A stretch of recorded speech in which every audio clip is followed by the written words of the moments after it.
Hotep, hey, this is Michael M. Hotep, founder of the African History Network, host of the African History Network show. I'm a talk show host, researcher, lecturer, writer, and historian. So it is Sunday, April 9th, 2023. Easter Sunday, Resurrection Sunday for some. Hope everybody's doing well. So I did a Facebook post today that got about 1,400 likes, 1,500 likes. And it dealt with some of the origins of Easter. And it talked about Easter, Istra, Oistra. And I said we would do a broadcast tonight dealing with this history. Okay, so normally on Sundays, I'm on 9:10 a.m. the Superstation WFDF here in Detroit. Since it is Easter Sunday, the radio station is shut down for live shows. So I said we'll broadcast here. Okay. So I hope everybody's doing well. Share this broadcast on your social media platforms. You're going to learn a lot today, a lot about history, a lot about some ancient history as well. And also we'll give you information about the online history classes that I teach on Saturdays and Sundays. Ancient Kemet, the Moors, and the Ma'afa, understand the transatlantic slave trade, what they didn't teach you in school, and Black resistance movements from the Haitian Revolution, U.S. Civil War, Civil Rights Movement, and Black Power Movement. All right, so let's look at the post that I did today. Many of you saw it and commented on it. It's on our Facebook fan page, The African History Network, The African History Network, and I did a few posts. Let's look at this here. So yeah, this one here got 1,500 likes. Let's flip over and look at this. If you don't follow us on our fan page, The African History Network, you should. So you definitely want to do that. Turn on live notifications so you know when we go live also. Okay, so this is the post that I did today. And it says, and hopefully you can see this. Let's see if we can zoom in some on this here. All right, that's about the best I can do. Okay, so it says, first of all, we have this painting here depicting the Last Supper with African people as Yeshua or Jesus and his 12 disciples as Africans, okay, because we know these were African people. It says Easter is a movable Christian holiday or a movable feast celebrating the resurrection of Yeshua, Y-E-S-H-U-A. And Yeshua means Jah is salvation in Hebrew. Jah is salvation. Or Jesus, which is the Greek form of Joshua, J-O-S-H-U-A. Now, Easter is celebrated on the first Sunday following the first full moon, following the vernal equinox. The first Sunday following the first full moon, following the vernal equinox. The vernal equinox, and vernal is Latin for spring, S-P-R-I-N-G. Vernal is Latin for spring. The vernal equinox marks the first day of spring, which usually comes on March 20th or March 21st. And when Easter is celebrated, is based upon astronomy. Okay, when Easter is celebrated, is based upon astronomy. This was one of the results of the First Council of Nicaea in 325 AD, one of the first of about 21 ecumenical councils from 325 AD to about 1870. And we know as a result of the Third Council of Trent in 1563, we know as a result of that, they're trying to recalculate when Easter is going to be celebrated. So this leads to the creation of the Gregorian calendar, introduced by Pope Gregory the 13th, about 1582, 1583, Common Era. Okay, so that is the calendar that we use today. Prior to the Gregorian calendar, they were using the Julian calendar named after Julius Caesar. All right, so unfortunately, a lot of African Americans celebrate Easter, but don't know when to celebrate it, besides it being on the calendar or their pastor telling them Easter's coming up, and celebrate Easter, and we're going into Lent, the 40-day period of sacrifice, and you give up something for Lent, things of this nature. All right. Okay, so this deals with astronomy. Okay, let's continue. Now, I said that you can look up Easter in an encyclopedia or dictionary, and it would tell you when Easter is celebrated. Okay, and so we're going to deal with some of this history today. So we got 1,500 likes so far, about 274 comments, 480 shares. All right, so let's look at, let's continue. Now, whenever I speak about information like this that may be deemed controversial or something like that, I usually do my disclaimer, because I'm not telling people, especially African Americans, not to celebrate Easter. What I'm saying is that we need to know the history of what it is that we're celebrating. Okay, we need to know the history of what it is that we're celebrating. So this presentation is called Easter Origins, Pagan Traditions, Rabbits Laying Chicken Eggs, the Exodus, and Black People. Okay, Easter Origins, Pagan Traditions, Rabbits Laying Chicken Eggs, the Exodus, and Black People. And I know the 10 Commandments was on this weekend, and a lot of our people sit up every Easter and watch the 10 Commandments, and watch Yul Brynner portray Ramses II, Remetsu, and watch Ann Baxter portray Nefertari. Okay, we'll deal with that later on in the presentation. Okay, so let me flip over here just a second. Okay, so here's my disclaimer. I know I may say some things that are outside the circumference of your own awareness. Okay, just because you may disagree with it or don't like it does not mean it's not true. It just means you have to understand what it is that I'm talking about. So I usually have people put their fingers together to form a circle, and I usually say something like this: the space inside this circle represents my realm of knowledge. Everything that I think I know about whatever I think I know is represented within the circumference of this circle. I must keep in mind that there are still things to know that exist outside the circumference of my own awareness. Now, the reason why I say this is because oftentimes when people hear something that contradicts what they've been taught, what they believe, or what they think they know, they automatically reject it without doing any research to determine the validity of the new information that they're learning. And at the same time, they usually don't use that same level of scrutiny to analyze, critique, or reevaluate what it is they believe or what they think they know. So just because you know everything that you know about what you know does not mean you know everything there is to know about what you know. There's still things that exist outside of the circumference of your own awareness. All right. So those are some of the things that we're going to deal with in today's broadcast. All right. And I encourage people to read the books African People and European Holidays and Mental Genocide by Dr. Shaka Musa Barashango, book number one, and book number 2, African People and European Holidays and Mental Genocide. Because in these books, he deals with the history of all these European holidays that we have been taught to celebrate. Okay. And once again, I'm not telling African Americans don't celebrate Easter, but you should at least know the history of what it is that we have been taught to celebrate. Okay, we should at least know the history of what it is we've been taught to celebrate.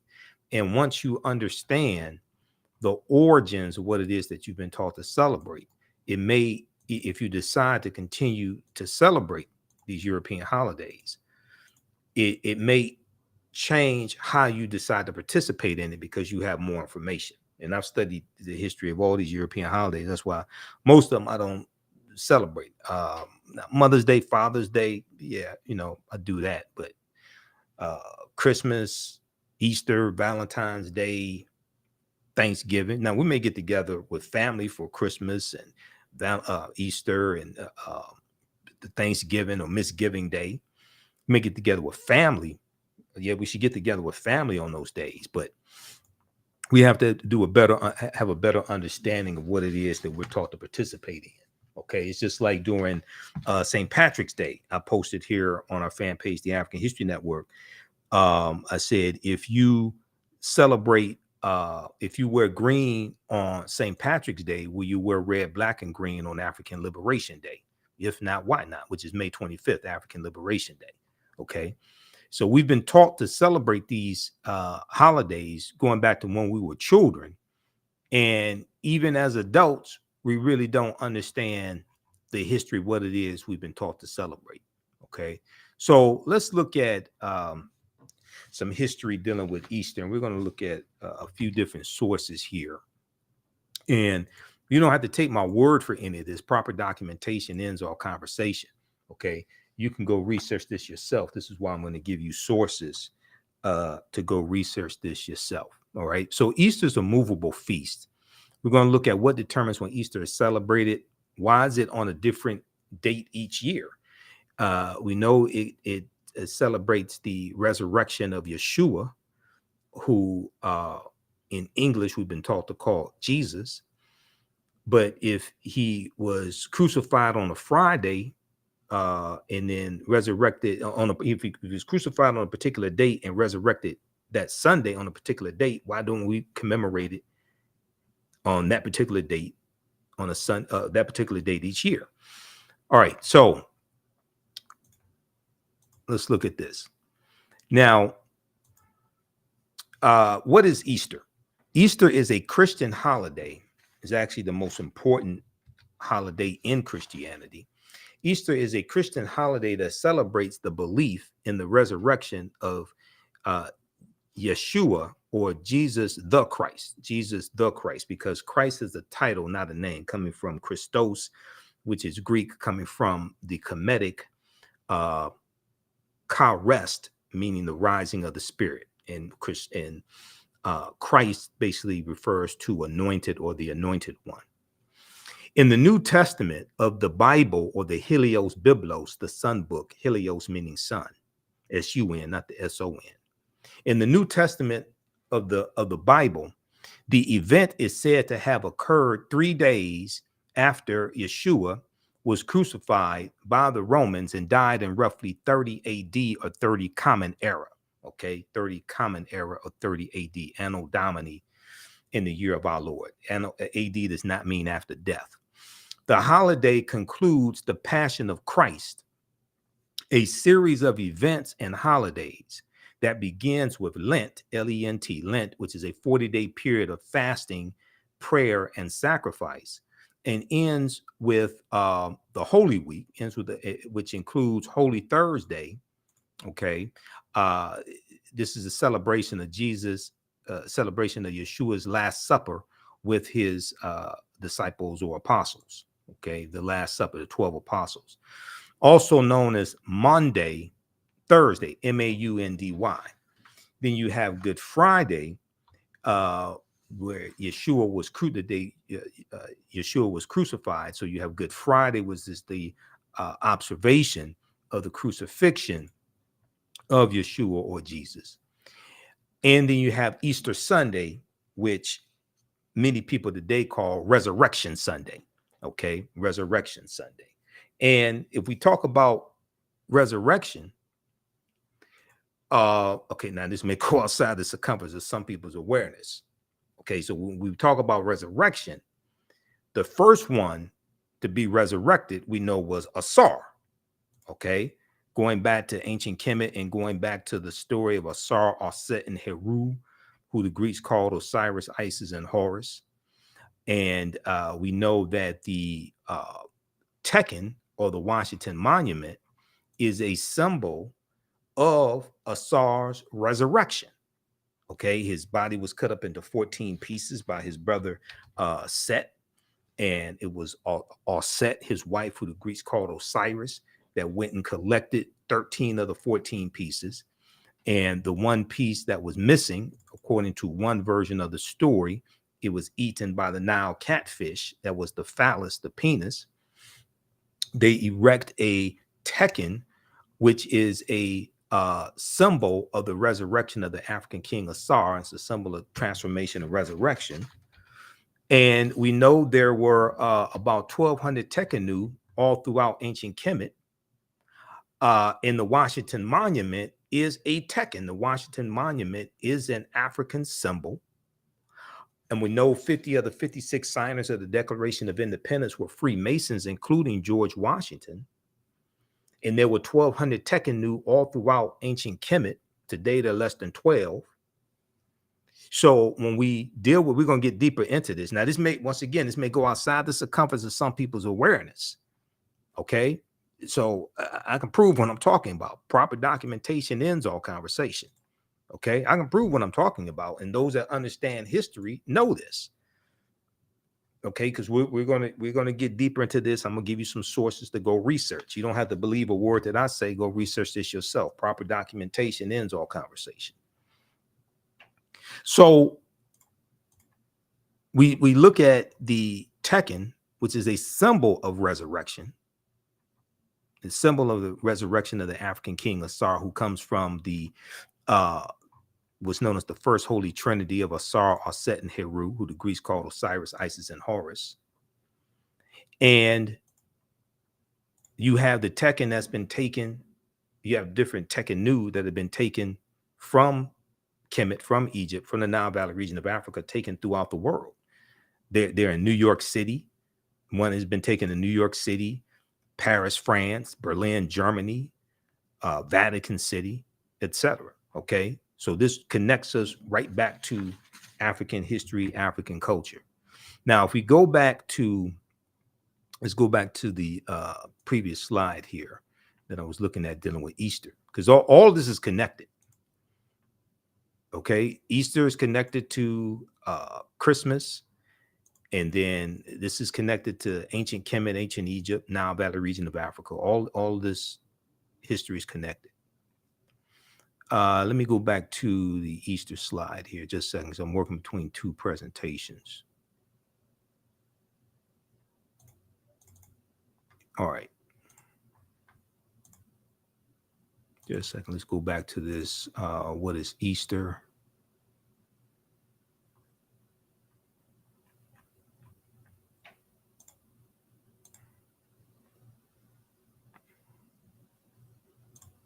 All right, hold on. Okay, here we go. Got to put that back into presentation format.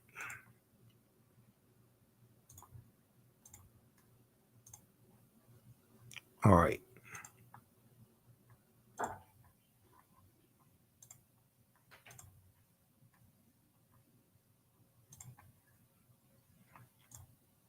Okay, just a second here. Let me resume slideshow. There we go.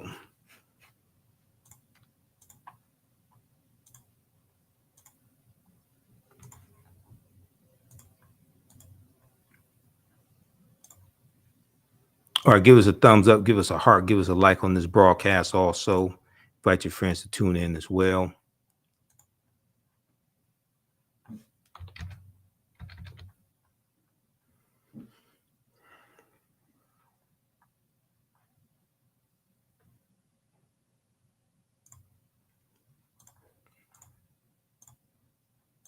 All right, let's continue. Okay, so I had to close out one PowerPoint presentation. Okay, so Good Friday, on which Yeshua, Jesus, was crucified, is observed in Easter Sunday. Now, although a holiday of high religious significance in the Christian faith, many traditions associated with Easter date back to pre-Christian pagan, or what are called pagan times. Many traditions associated with Easter date back to pre-Christian, or what are referred to as pagan times. We're going to talk about the word pagan, because pagan has taken on a very negative connotation when it comes to European anthropology, archaeology, things of this nature. Okay. And in its truest sense, pagan is not something that is negative. Okay. But it has taking on a negative connotation. And for more information, you can check out Easter 2023 at history.com, the official website of the History Channel. They have some good information there. Now, in Eastern Orthodox Christianity, which adheres to the Julian calendar, which is the calendar before the current calendar that we use today, which is the Gregorian calendar. All right. And the Gregorian calendar that we use today is based upon how long it takes the sun to rotate counterclockwise around the earth. Okay. It takes 365 days, 5 hours, 48 minutes, and about 46 seconds. Okay. This gives us our solar year. Then every 4 years, you add a full day, which is known as a leap year. So this is the calendar that we use today, which is the Gregorian calendar, introduced by Pope Gregory the 13th about 1582, 1583. All right, now.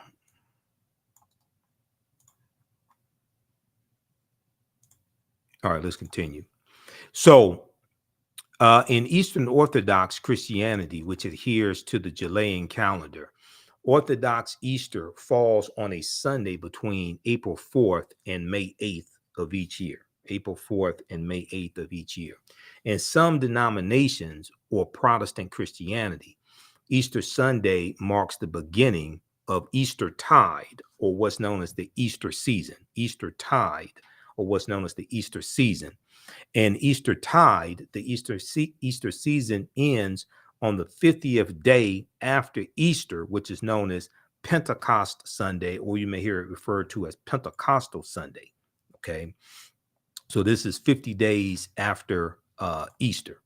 Now, in Eastern Orthodox branches of Christianity, Easter Sunday serves as the start of the season of Pascha, Pascha, which is Greek for Passover. And we're going to talk about Passover as well. And we're going to talk about the Exodus that we read about in the Helios Biblos, the Sun Book, but that we see depicted in the Ten Commandments with Yul Brynner. Okay, so you don't. We have to talk about the Passover. Okay, so the start of the season of Pascha, which is Greek for Passover, which ends 40 days later with the holiday known as the Feast of the Ascension. The Feast of the Ascension. Okay. Now, so what determines when Easter is celebrated? Because Easter falls on a different date each year. So if Yeshua resurrected on a particular Sunday, why don't we commemorate that particular date? Okay. Each Sunday, whether it was April 25th or May 2nd, whatever it is. All right. Now, the complicated dating for Easter was set in 325 Common Era AD at the First Council of Nicaea, which scheduled the festival to be celebrated on the first Sunday following the first full moon occurring next after the Vernal Equinox, which falls on about March 20th, March 21st. It can fall early in the morning on March 22nd, but you're dealing with that period of time. However, if the full moon occurs on a Sunday, Easter will be celebrated the following Sunday. Okay, so basically, Easter is celebrated on the first Sunday following the first full moon, following the vernal equinox. All this deals with astronomy. Same thing dealing with Christmas. Okay, nowhere in the, now this may go outside the circumference of some people's awareness. Just because you disagree with it or don't like it does not mean it's not true. It just means you have to do some research to understand what I'm talking about. Nowhere in the biblical text does it state that Jesus the Christ or Yeshua was born on December 25th. Nowhere in the biblical text does it state that. Okay, so the reason why Yeshua's birthday or is celebrated on December 25th is based upon astronomy, and that deals with the winter solstice. All right, we'll come to that in just a minute. Okay, the winter solstice.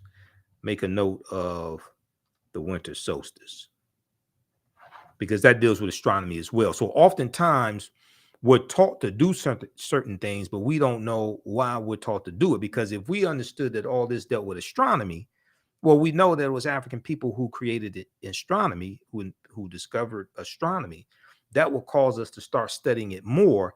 That would cause us to then start tracing all this back to ancient Africa. And then once that happens, it's pretty much game over after that. Once we reclaim our mind, and just as the 13 pieces of Asar's body were put back together and Asar is eventually going to be resurrected, then you start having the resurrection of the African mind once you trace this all back to ancient Africa, before foreigners, fakers, and fools came into the continent of Africa, misinterpreted what we had, stole it, copied it, distorted it, and then misrepresented it to the world like they invented it themselves, then taught it back to us, taught it back to the descendants of African people who don't really have that collective knowledge. So we get a watered down version. Some people may call it bastardized, but we ain't gonna take it there. But we get a watered down version of what our ancestors had and taught, but it comes through the cultural filtration system of Europeans. And Europeans learn less than 10% of what the ancient Africans knew. All right, so the date of Easter can fluctuate between March 22nd and April 25th, because the Western churches, Catholic and Protestant, now follow the Gregorian calendar. The Eastern churches, which follow the unrevised Julian calendar, celebrate Easter and other church holidays on different dates. In the Orthodox churches, Easter marks the beginning of the ecclesiastical year. Okay, now the Gale Encyclopedia, online Gale Encyclopedia, has some good information, and you can access that at encyclopedia.com, because a lot of this information used to be at answers.com, and I printed up, I have like binders full of information I printed up over the years from answers.com. So this is here, like I printed this up April 12th, 2011, and this is from answers.com that doesn't exist anymore. Okay, so I keep all this stuff. People that know me, if you saw The Office, I had thousands of articles printed up here. This is the type of research I do. So encyclopedia.com has this same information that answers.com did. So this comes from the Gale Encyclopedia. This is just one of the numerous sources that I have dealing with the history of Easter. Okay, so you can check that out. But this is at encyclopedia.com now. All right, now let's look at, I mentioned the winter solstice. Okay, we're going to go to that here in just a second with the winter solstice. Also, if you all like this type of information, you can support the African History Network. We're celebrating our 13th year anniversary of me broadcasting the African History Network show. We started March 10th, 2010. And you can support us, $ the AHN show, through Cash App and through PayPal, paypal.me/the AHN show. We also have the information on the homepage of our website, theafricanhistorynetwork.com, theafricanhistorynetwork.com. We have the information there as well. It helps us keep doing the research, stay on the air, keep broadcasting, pay some of the bills, do the research for our Sunday night show as well. And I'm on 9:10 a.m. Superstation WF. Usually they're closed. The station shut down today because of Easter holiday, but we'll be back on the air live on 9:10 WFDF next Sunday. Okay, now I mentioned the winter solstice, right? And I do a 3-hour lecture dealing with ancient Kemet, the winter solstice, and the history of Christmas. All right, so what determines when Christmas is celebrated? Now, I was in, back in 2011, I was in CVS Pharmacy here on Jefferson Avenue in Detroit. I was at CVS Pharmacy, and I was standing in the checkout line, and I see at the checkout counter, I see this book called The Life of Christ, The Life of Christ. And it talks about how his death and rediscovering his life, death, and resurrection, how it changed the world, right? So I go pick it up and I start looking through it. And I still have it, the original one from what I put it. I still have the original one somewhere here in the office. But I start looking through it and I come across page 55, right? Page 55. And on page 55, it says this. In Christianity's early years, people debated when Jesus' birth should be celebrated. In Christianity's early years, people debated when Jesus' birth should be celebrated. Some Christians were against observing it at all, as they did not want Jesus compared to Pharaoh. They don't tell you which Pharaoh, because Pharaoh is a title, not a name. Compared to Pharaoh and Herod, whose birthdays were commemorated. But in the 4th century, Common Era AD, Pope Julius I made it official. Christ's birth would be celebrated on December 25th, referring to Yeshua or Jesus the Christ, because Christ is a title, not a name. And in the Helios Biblos, you know, it is referred to as Jesus of Nazareth. Okay, but the title, the name, the word Christ is a title, so it's Jesus the Christ.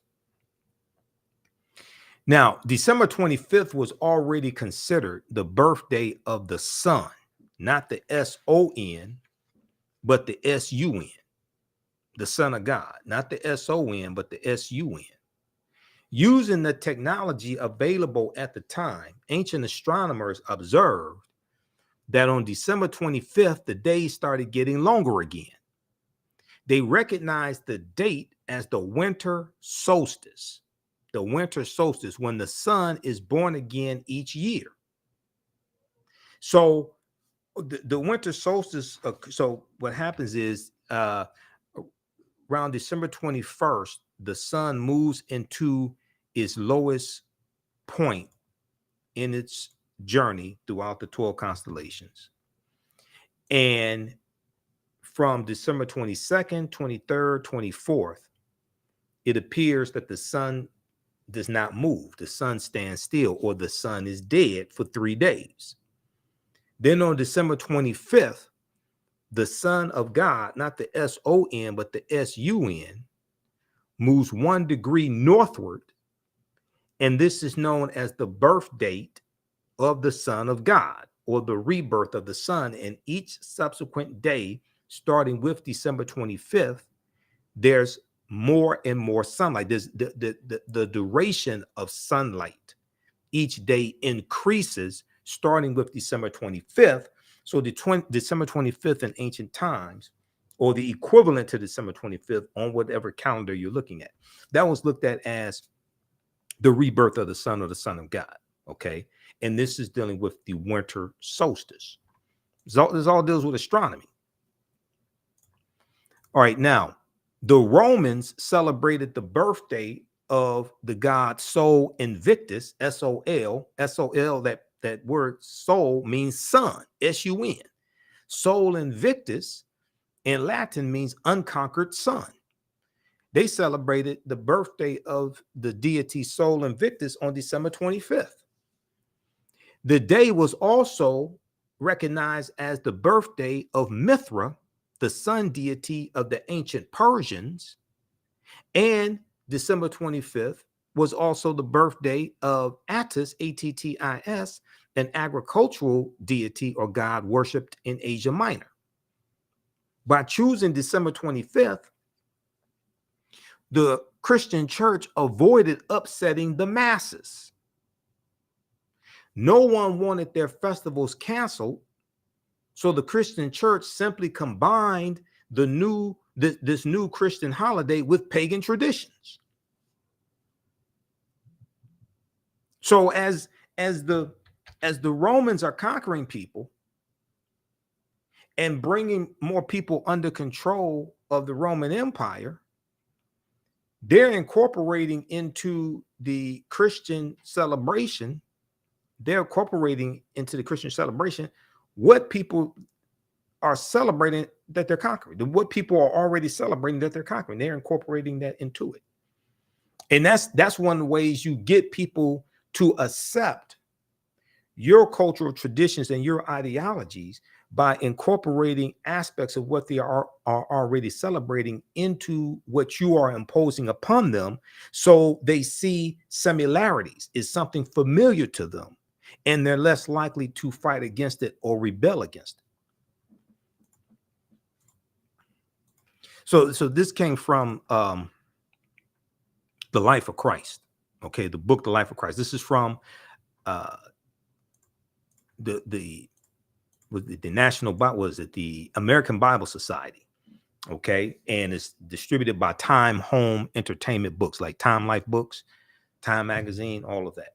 So what happened was, this was the 2011 edition, and I did a number of presentations and have excerpts of it online, things like this.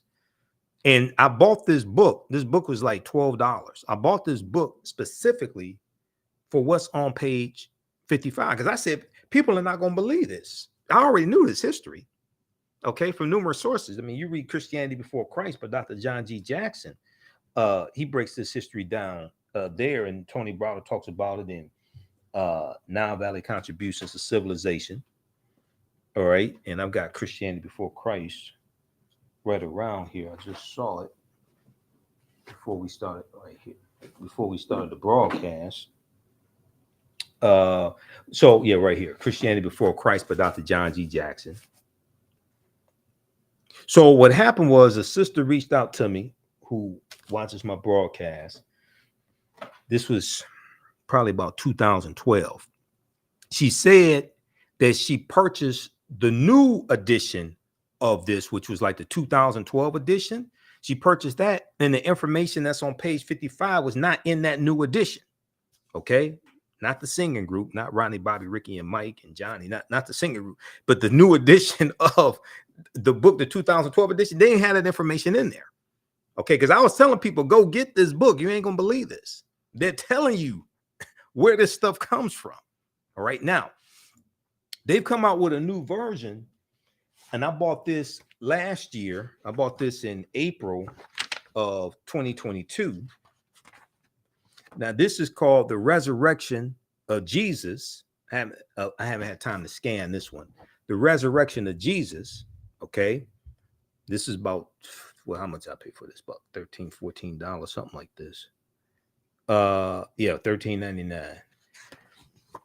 Now, in this one, and I got this from CVS also. This is put out by, okay, Centennial Bible, but this is one of those expensive books you see at the checkout stand at CVS. Now, in this one, on page, what page was that? They actually talk about Asar, Aset, and Heru.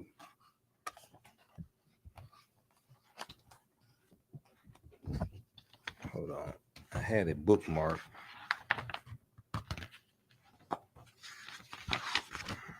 Let's see, I'll find this here. Because what they said was, and they actually had a picture of Aset, and they're trying to separate where all this stuff comes from.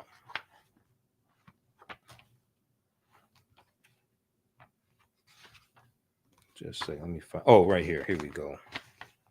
So this is on page 67, and this is the 2022 edition. it says pagan mythology and resurrection, the differences. So I guess they got a whole lot of feedback, and somebody said, okay, now look, you need to come out here and you need to distance yourself, because we don't want people thinking this goes back to ancient Kemet, ancient Egypt, because then they're going to start reading Nile Valley Contributions to Civilization by Tony Browder, and they're going to read Christianity Before Christ by Dr. John G. Jackson. They're going to read African People and European Holidays by Dr. Shaka Musa Shango.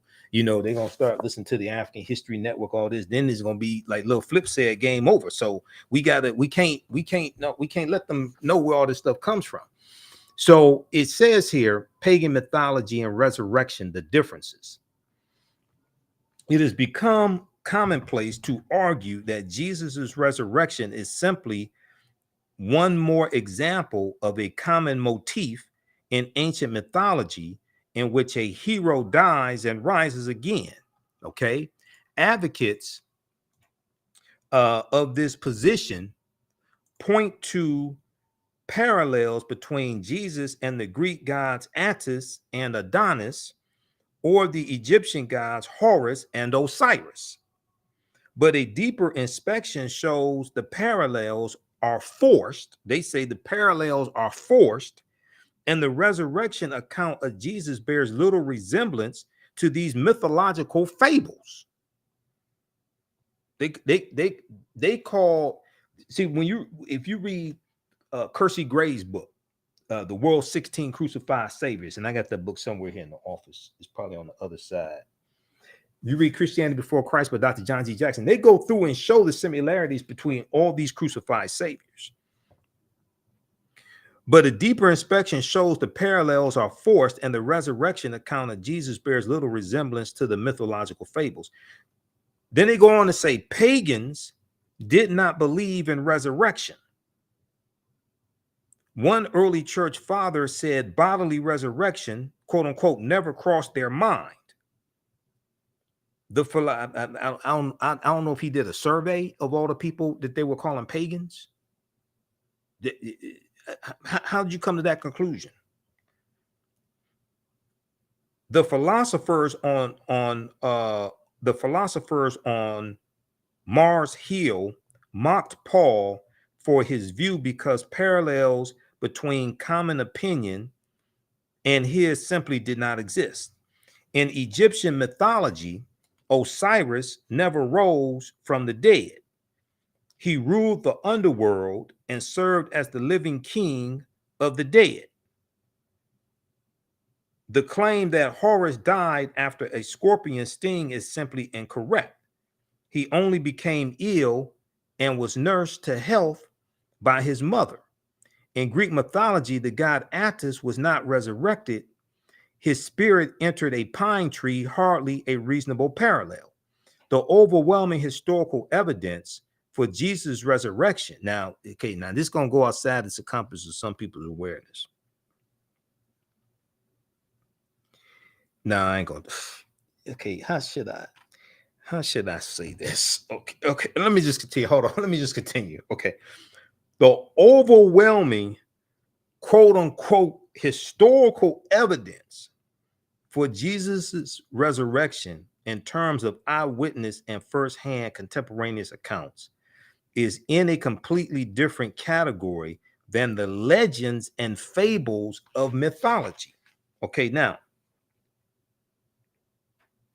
they say in Egyptian mythology, Osiris never rose from the dead. He ruled the underworld and served as the living king of the dead. It is true that he ruled the underworld.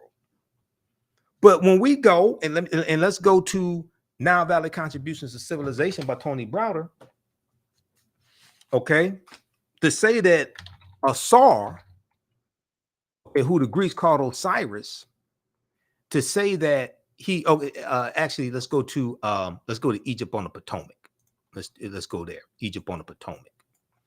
To say that Asar was not resurrected is incorrect. I don't know what type of research they did on this. They could have called me, but they may be still mad at me because I exposed what was going on with the 2011 edition. Okay. I think they may owe me some money. I don't know how many people went and bought that one because I told them to. So they may owe me something. Let's look at this right here. Let's look at Egypt on the Potomac by Tony Browder. So I teach this. We teach a lot of this in the online history classes that I teach, especially ancient Kemet, the Moors, and the Ma'afa, understanding transatlantic slave trade, what it didn't teach you in school. Let's look at page 13 of Egypt on the Potomac. Okay, let me flip over to this here, right here. Let's look at page 13. Now this is Heru this is Heru, the sun, in the falcon, in the form of a falcon. Okay. If we go and look at, this is page 13. Let's go back to page 12 of Egypt on the Potomac by Tony Browder. It deals with Asar impregnating, the spirit of Asar impregnating Set after Asar was killed by his brother Set. Okay. The spirit of Asar impregnated his wife, and 9 months later, the virgin Set gave birth to their son Heru on December 25th. If this story, and we can back up a little bit here, page 10. Stories of the first royal family are an integral part of the earliest mythology, history, and theology of ancient Kemet or ancient Egypt. But by every account, Asar was recognized as the founding father of Kemet. He unified the two lands of Upper and Lower Kemet that we'll talk about when we talk about Dahuti in just a minute, and established a central government, page 11, in the city of Menefer, which was renamed Memphis by the Greeks. Asar introduced writing, agriculture, law, and religion to the people of ancient Kemet. Prior to departing on a trade mission to enter Africa, Asar appointed his queen, Set. You may see it spelled A-U-S-E-T or A-S-E-T or A-S-T. Set to rule in his absence. This is who the Greeks called Isis. This infuriated his brother Set, who felt that he should rule in Asar's absence. A rejected and angry Set, the brother, plotted to usurp his brother's rule, Asar. Shortly after returning to Kemet, Asar was assassinated by Set, who not only murdered Asar, but cut up his body into 14 pieces and scattered them throughout the land. So this is like Cain and Abel before Cain and Abel. When Set learned of the murder and dismemberment of her husband, she fled the royal palace and cried a river of tears as she sailed down the Nile in search of Asar's remains. Okay, now Set eventually found 13 of the 14 pieces of Asar's body. During a period of 10 weeks, Set literally remembered Asar as she found each severed body part. She washed each part of Asar's body, anointed them with oils, and then wrapped the entire body in bandages. Set created the first mummy in Kemetic history or ancient Egyptian history. It took her 70 days to find, reassemble, anoint, and embalm her husband, Asar. Thus, 70 days became the period for the mummification process that ancient Kemetic priests would follow for the next 3,000 years. Prior to Asar's burial, Set reflected on their brief life together. She loved her husband dearly, even though they had never consummated their marriage.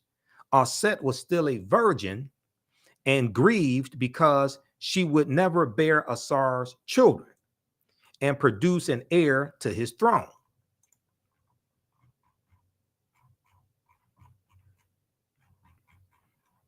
All right, let's see here. Okay, let's continue. For some reason it's coming up blurry. Let me try to fix this. All right. Now, the resurrected, okay, let's see here. Let's back up. Prior to Asar's burial, Aset reflected on a brief life together. She loved her husband. Aset was still a virgin and grieved because she would never bear Asar's children and produce an heir to his throne. That's page 11. Let's go to page 12. Miraculously, the spirit of Asar answered his wife's prayers and visited her body and visited her before he was laid to rest. This is the spirit of Asar. The spirit of Asar impregnated his wife, and 9 months later, the virgin Aset gave birth to their son Heru on December 25th. If this story sounds familiar, it is because it has been modified and retold by many cultures for over 5,000 years. Yet it is the first story in recorded history of the impregnation of a virgin by a Holy Spirit and of a virgin birth. We're going to deal with more information on that, because Browder talks about this in Nile Valley Contributions to Civilization, also page 95.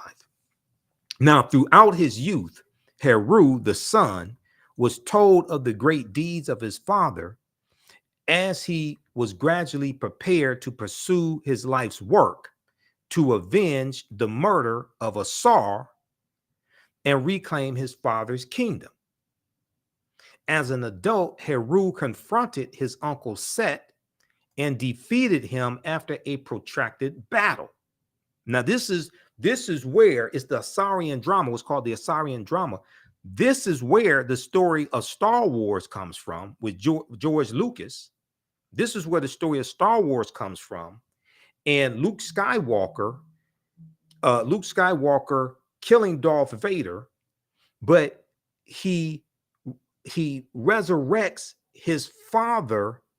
Darth Vader is his father, but he resurrects the good out of Darth Vader.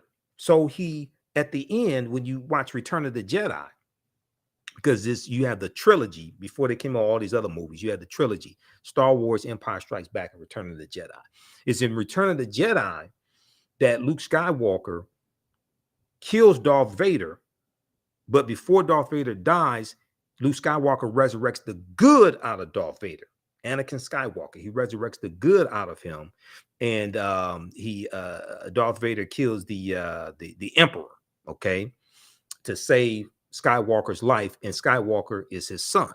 All right, and we dealt with Obi-Wan Kenobi being who really sacrifices himself also, and we deal with the spirit of Obi-Wan Kenobi. But George Lucas, his mentor's name was Bill Moyers. Joseph Campbell. Joseph Campbell wrote a book called The Power of Myth. And Joseph Campbell taught George Lucas about all these different mythologies from different cultures. One of them was dealing with Asar, Aset, and Heru. This is where this comes from. In the Jedi Knight, I interviewed Professor Kabahaya Watha Kamene about this back in like 2015, 2016. The Jedi Knight come from the Jed column, which represents the spine of Asar. Okay, so there's an African origin to Star Wars. There's an interview that Bill Moyer did with George Lucas that gets into a lot of this and gets into the mythology, things like this. Okay, now let's continue.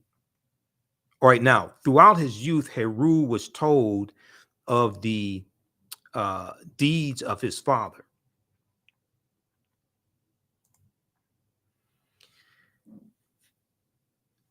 He was told of the great deeds of his father as he gradually prepared to pursue his life's work, which was to avenge the murder of Asar and reclaim his father's kingdom. As an adult, Heru confronted his uncle Set and defeated him after a protracted battle. According to the ancient myth, after the battle, the victorious Heru was transformed into a falcon and flew into heaven to tell his father of his victory over Set. When Heru returned to Kemet and reclaimed his father's throne, Asar was resurrected. Asar was resurrected. Asar was resurrected, and his spirit ascended to the throne of judgment, where he presided over the souls of the deceased who appeared before him.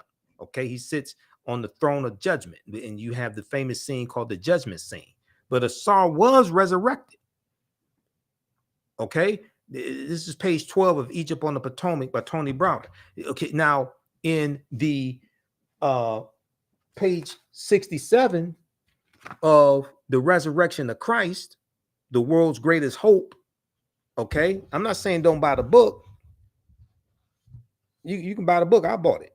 Okay, so I'm not going to tell you don't buy it, and I bought it. You could, but here on page 67, where they said pagan mythology and resurrection, the differences, they said Asar was not resurrected. That's false. Asar's spirit was resurrected. They said Asar was not resurrected. That's false. And I surmise that they said Asar was not resurrected because then if you admit that this is an ancient resurrection story before the story of Yeshua was resurrected, then people are going to go and ask their pastor, wait a second, why aren't you teaching us this? They're going to go ask the minister, why aren't you teaching us this? They're going to start doing some research. But if you can throw them off the trail and say, oh, that didn't happen,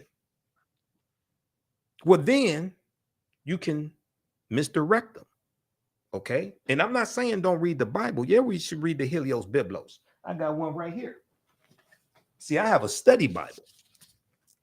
New King James Study Bible. This was New King James Internet, New King James Study Bible. Okay, New King NKJV, New King James Version Study Bible. The Study Bible has 2,000 pages, and it came with a CD-ROM. So I bought this back in April 5th, 2009. Okay, April 5th, 2009. It came with a CD-ROM also, because this gives a deeper understanding. See, the devotional Bible, my devotional Bible is like 400 pages. The New King James Study Bible, which was $40 back in 2009, I don't know what it is now. It's probably $140, something like that with inflation. I don't know. This is 2,000 pages. It gives you deeper understanding, word definitions. Gives you like geographical understanding, different background. It's a much deeper understanding. The devotional Bible is the Bible that people sit up in church and look at when the pastor talks and they say amen and hallelujah, things like this, and don't know what he's talking about. Okay, that's the devotional Bible. All right. Okay, let's continue here. Amen coming from the Amen priest and priestesshood, also coming from ancient Kemet as well. Okay, I don't want to get too deep into this, but so some people, so this is going to start causing people to ask questions, right? You don't have to believe a word that I say. Go do your own research. This is why I provide you with the sources. Proper documentation ends all conversation. And if I can get you to start asking questions, then you start seeking out answers. Okay. If we look at this piece right here, and I talk about this in my classes, there's a good article, but there's a good paper that deals with what's called the mystery religions. The mystery religions. And it talks about the influence of Asar, Aset, and Heru, or what the Greeks called Osiris, Isis, and Horus. It talks about this, right? Now, it's not written by Dr. Yosef Ben Yachanan. It's not written by Tony Browder or Professor James Small or Dr. John Henrik Clark or Professor Kabahai Watha Kamene or Dr. Ray Hagins, anything like that. It's not written by them. It's written by Dr. Martin Luther King Jr. when he was at Crozier Theological Seminary between November 29th, 1949 and February 15th, 1950. The name of this paper that Dr. Martin Luther King Jr. wrote is called The Influence of the Mystery Religions on Christianity. The influence of the mystery religions on Christianity. Okay, now this is at the Stanford University. This is at Stanford University's Martin Luther King Jr. Research and Education Institute. All right. So long story short, I don't have time to get through the whole paper. But when we look at this here, what he is talking about is the influence on Christianity of these different mystery religions that are a retelling of the same story of the virgin birth, adoration, annunciation, then a resurrection of a savior. So he talks about the influence of Osiris and Isis. The influence of Osiris and Isis.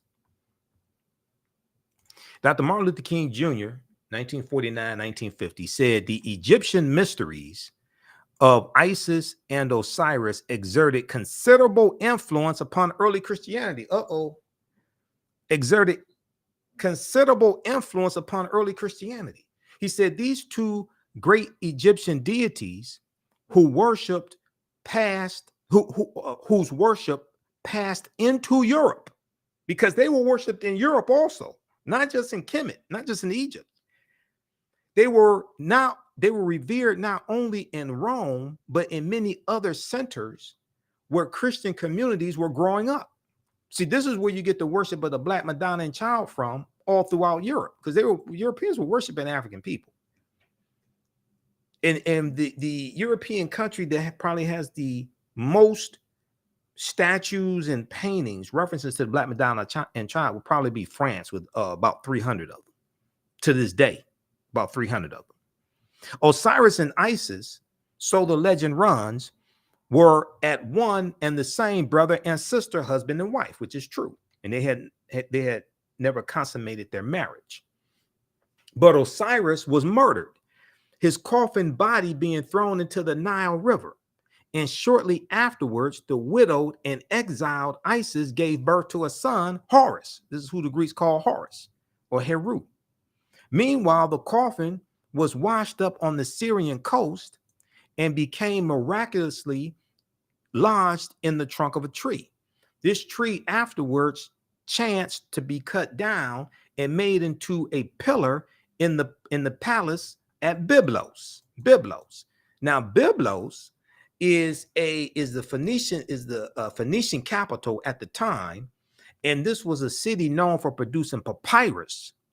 And this is the city where the early Christians go to get the papyrus, to copy down the stories that they see depicted on the walls of the Amen priest and priestesshood in these temples.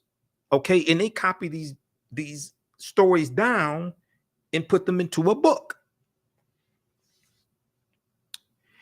After recovering Osiris' dismembered body, Isis restored him to life and installed him as king in the netherworld. Meanwhile, Horus, having grown to manhood, reigned on earth, later becoming the third person of this great Egyptian trinity. Okay, so read the rest of this. I don't have time to get through the whole paper from Dr. Martin Luther King Jr. This is why I tell people we haven't studied Dr. King. And every Dr. King Day, we disgrace him with these watered down, try not to cuss, with these watered down Dr. King Day celebrations sponsored by corporate America. And I can listen. I know a lot of people mean well, but I can listen to them tell they ain't never studied Dr. King. He was a Black revolutionary. And I'm like, at least if you're going to read one thing about Dr. King, at least read his last book, Where Do We Go From Here? Chaos or Community, because he wrote 5 books. So when I see people, I know they mean well, but they keep doing these watered down,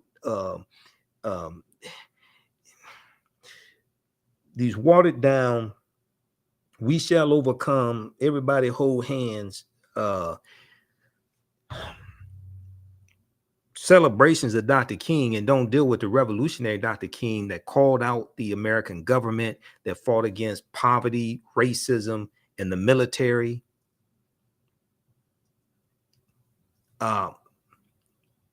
And toward the end of both of their lives, Dr. King and Malcolm X's ideologies were converging. So when you read this book here by James H. Cone, Martin Malcolm in America, a Dream or a Nightmare. He goes through and shows you passages from their speeches and interviews, things like this, toward the end of both of their lives. Their ideologies were converging. And Malcolm, when Malcolm leaves the Nation of Islam, he officially separates March 8th, 1964. And then March 26, 1964, Malcolm meets Dr. King at the U.S. Senate debate for the Civil Rights Act of 1964. And they just meet for a couple minutes. Malcolm tells Dr. King, I'm throwing my heart, I'm throwing all of my heart into the effort of the civil rights movement, because Malcolm joins the civil rights movement when he leaves the Nation of Islam. And one of the themes of the ballot or the bullet that he delivered at least 3 times that I know of, March 29th, 1964 in Washington Heights, New York, April 3rd, 1964 at Corey Methodist Church in Cleveland, Ohio, and April 4th, 1964 at the historic King Solomon Baptist Church here in Detroit. One of the themes of the ballot or the bullet was interjecting Black nationalism into the civil rights movement. He was talking about radicalizing the civil rights movement. He talks about registering African Americans as independents. He's not telling people don't vote.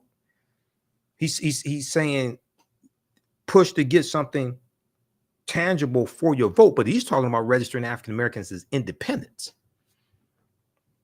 And then you read a speech from June 28th, 1964, his by any means necessary speech, where he announces the formation of the Organization of Afro-American Unity.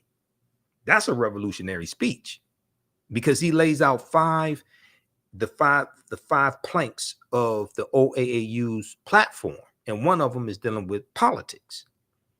Okay, being politically educated, registering people to vote as independents, voting intelligently.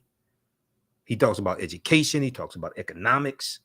Blackpast.org has the transcript of that speech. Everybody needs to read it, because most of us really haven't done a good job of studying either Dr. King or Malcolm X.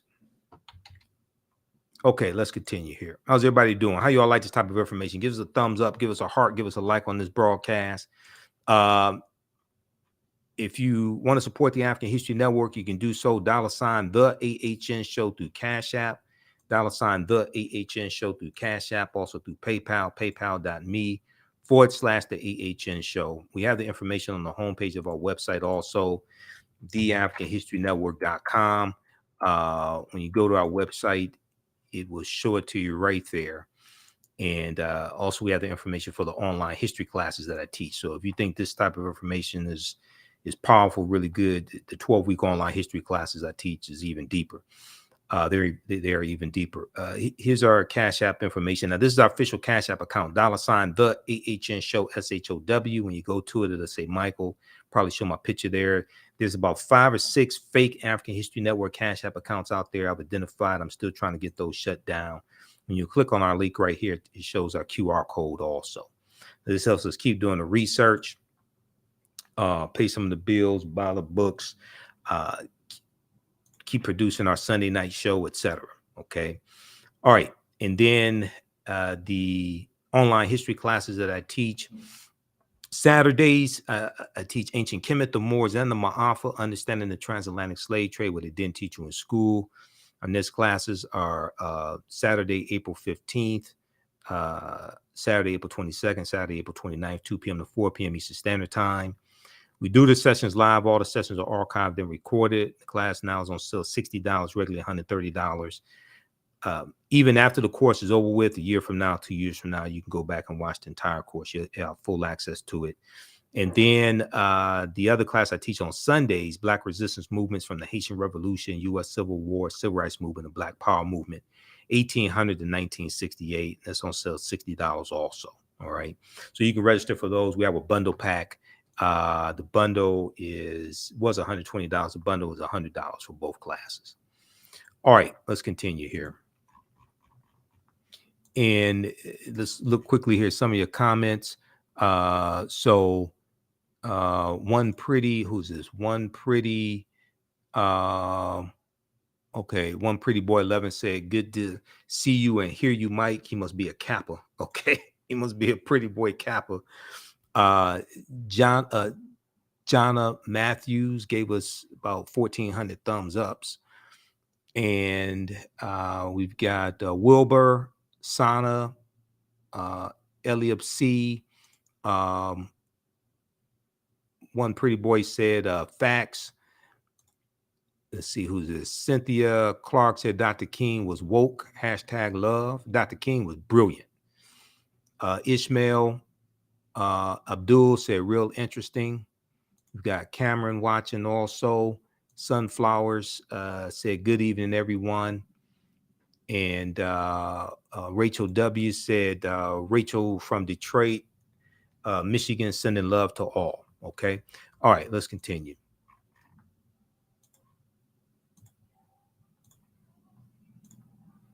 All right, now I want to go back to the Easter information, and then I want to go to page 95 of Nile Valley Contributions to Civilization by Tony Browder also, because this is important information there that helps us to better understand this history. All right, let's see here. All right. Okay, there we go. I had to put this back in presentation mode.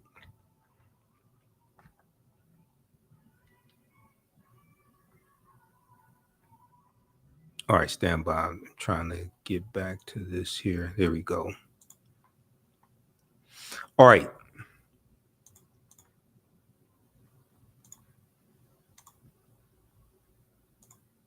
Let's see where we left off. Okay, so where does the name Easter come from? Where does the name Easter come from? Saint Bede, also known as the Venerable Bede, B-E-D-E, he was the 8th century author of Historia Ecclesiastica Gentis Anglorum, ecclesiastical history of the English people. He maintains that the English word Easter, E-A-S-T-E-R, the English word Easter comes from Eostre, E-O-S-T-R-E, or Eostre, E-O-S-T-R-A-E, who was the Anglo-Saxon goddess of spring and fertility. The Anglo-Saxon goddess of spring and fertility. Now, other historians maintain that the word Easter derives from in albis, A-L-B-I-S, a Latin phrase that's plural for alba, A-L-B-A, or dawn, D-A-W-N. And they say that they believe that those alba in albis became Eostarum, E-O-S-T-A-R-U-M, in Old High German. And Old High German is a precursor to the English language today. I'm going with Venerable Bede. The Venerable Bede's explanation makes more sense. Despite its significance as a Christian holy day, many of the traditions and symbols that play a key role in Easter observances actually have roots in pagan celebrations, and observances, particularly the pagan goddess Eostre, E-O-S-T-R-E, and in the Jewish holiday Passover. Okay, now, what is pagan? What is pagan? Now, pagan is a word that is misused to speak negatively about a group of people. If we look at the American Heritage Dictionary, and there are other dictionaries you can look at, Merriam-Webster, etc., pagan as a noun is an adherent of a polytheistic religion in antiquity, especially when viewed in contrast to an adherent of a monotheistic religion. So pagan is used negatively And to say that, oh, these people were backwards, these were heathens, they believed in many gods and things of this nature. Okay. Now, if we look at the etymological derivation of the word pagan, pagan comes from Middle English, from the late Latin word paganus, Paganus, paganus, from Latin meaning country dweller, civilian, and it also comes from pagus, which basically means country or rural district.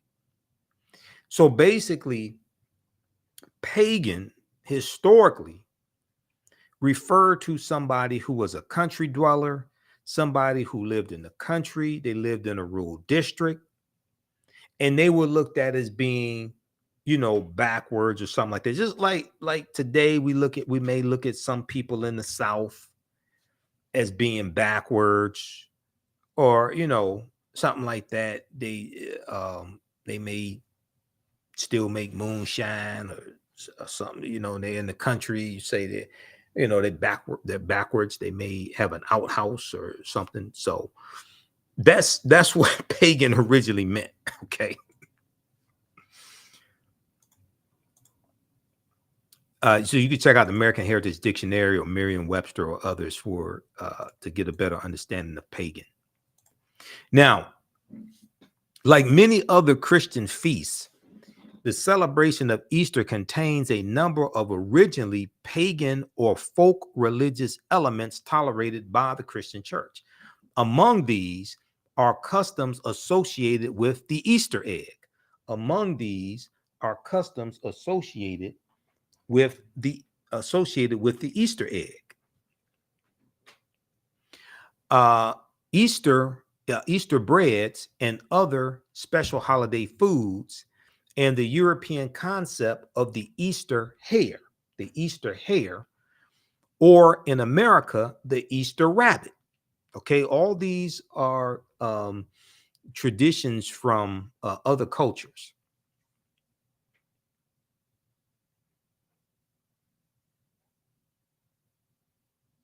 Now,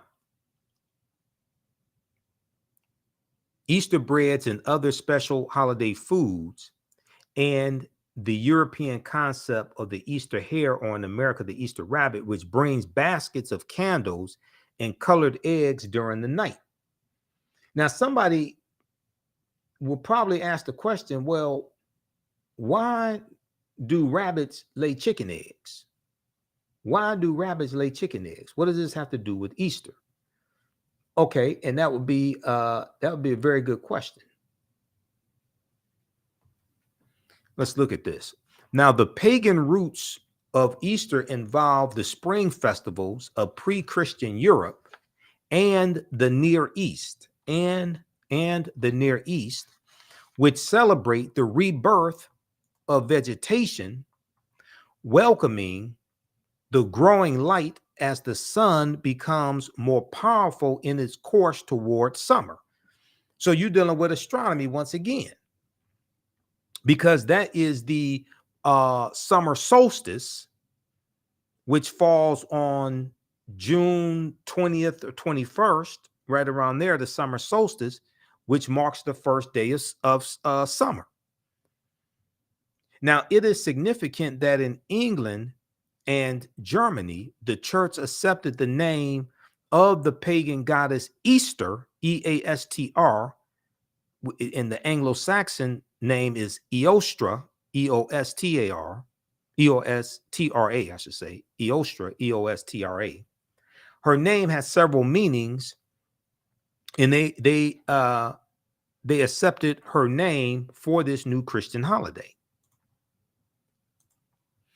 In Mediterranean Europe, Italy, Spain, and France, Christianity adopted Pascha, Pascha, a word derivative of Passover, from which comes the adjective paschal for things pertaining to Easter, such as the paschal lamb.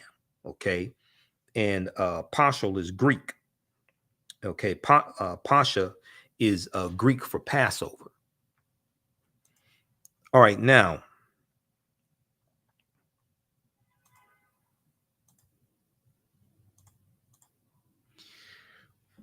when we look at the goddesses Eostra and Ostara, the name Easter may have come from Eostra or Istra, Eastre, the Teutonic or Anglo-Saxon goddess of spring and fertility, whose feast was celebrated around the start of spring. She is associated with the hare, Hare, which is a large rabbit, and egg, both symbols of creation. So the rabbit or the hare, Hare, is a symbol of creation, just as the egg is a symbol of creation. So now we start seeing where these symbols come from that are put together in the Easter basket. And we have our children believing that rabbits lay chicken eggs because we don't know the backstory. Now, Ostara is a Germanic goddess who was always accompanied by a hare, a rabbit, possibly the ancestor of our modern Easter bunny. The association of both the rabbit and eggs with Easter is probably the vestige of an ancient springtime fertility rite. So going back to the paper that Dr. King wrote dealing with the influence of the mystery religions, I don't know how many people know this, but ministers and pastors, things like this, when they go through the seminary, they take a class, at least one class in comparative religions. They take at least one class in comparative religions. So the information that Dr. King was talking about Osiris and Isis and Horus, things like this, the ministers know this because they study this in their comparative religion class. They know this information. Now, how much they let you know that they know, well, that's another story. Some of them will readily admit it. Others may act like they don't know what you're talking about or something, but they know this. So we have to, next Sunday, people are going to have a lot of questions. They may have a lot of questions. You may take notes and go ask your pastor or Bible study, your Bible study class Wednesday night. Ask these questions. That's not to challenge anybody. That's to get a better understanding. That's why in Bible study, you use a study Bible. Okay? You use a study Bible, not a devotional Bible in Bible study class, because it's designed to gain a deeper understanding, not to memorize passages, but to gain a deeper understanding. And if you take the stories of the Helios Biblos and trace them back, a lot of these stories trace back to ancient Kemet, ancient Egypt, trace back to Sumer, different Mesopotamia, different things of this nature. It'll reconnect African people to who we are. All right, now Fat Tuesday. We hear about Fat Tuesday, right? What is Fat Tuesday? Or Mardi Gras, okay? It's an occasion of great festivity and merrymaking. Let's see. Shrove Tuesday celebrated as a holiday in many places with carnivals, masquerade balls, and parades of costume merrymakers. And it comes from the Mardi Gras comes from the French mardi, meaning Tuesday, plus gras, meaning fat, from the feasting on Mardi Gras before the Lenten fasting season. Okay, now I want to go to, let's look at this here. I saw some comments earlier today, and people were talking about Ishtar, the goddess Ishtar. And there's memes floating around on social media that try to say that Easter is named after Ishtar, okay, which is false. So let's look at this piece here from Scientific American called Beyond Ishtar, the Tradition of Eggs at Easter. Beyond Ishtar, the tradition of eggs at Easter. And let me pull this up here. Where is this? I thought I had this. I think I have it up here. Yeah, this one right here from Scientific American. This is from March 31st, 2013.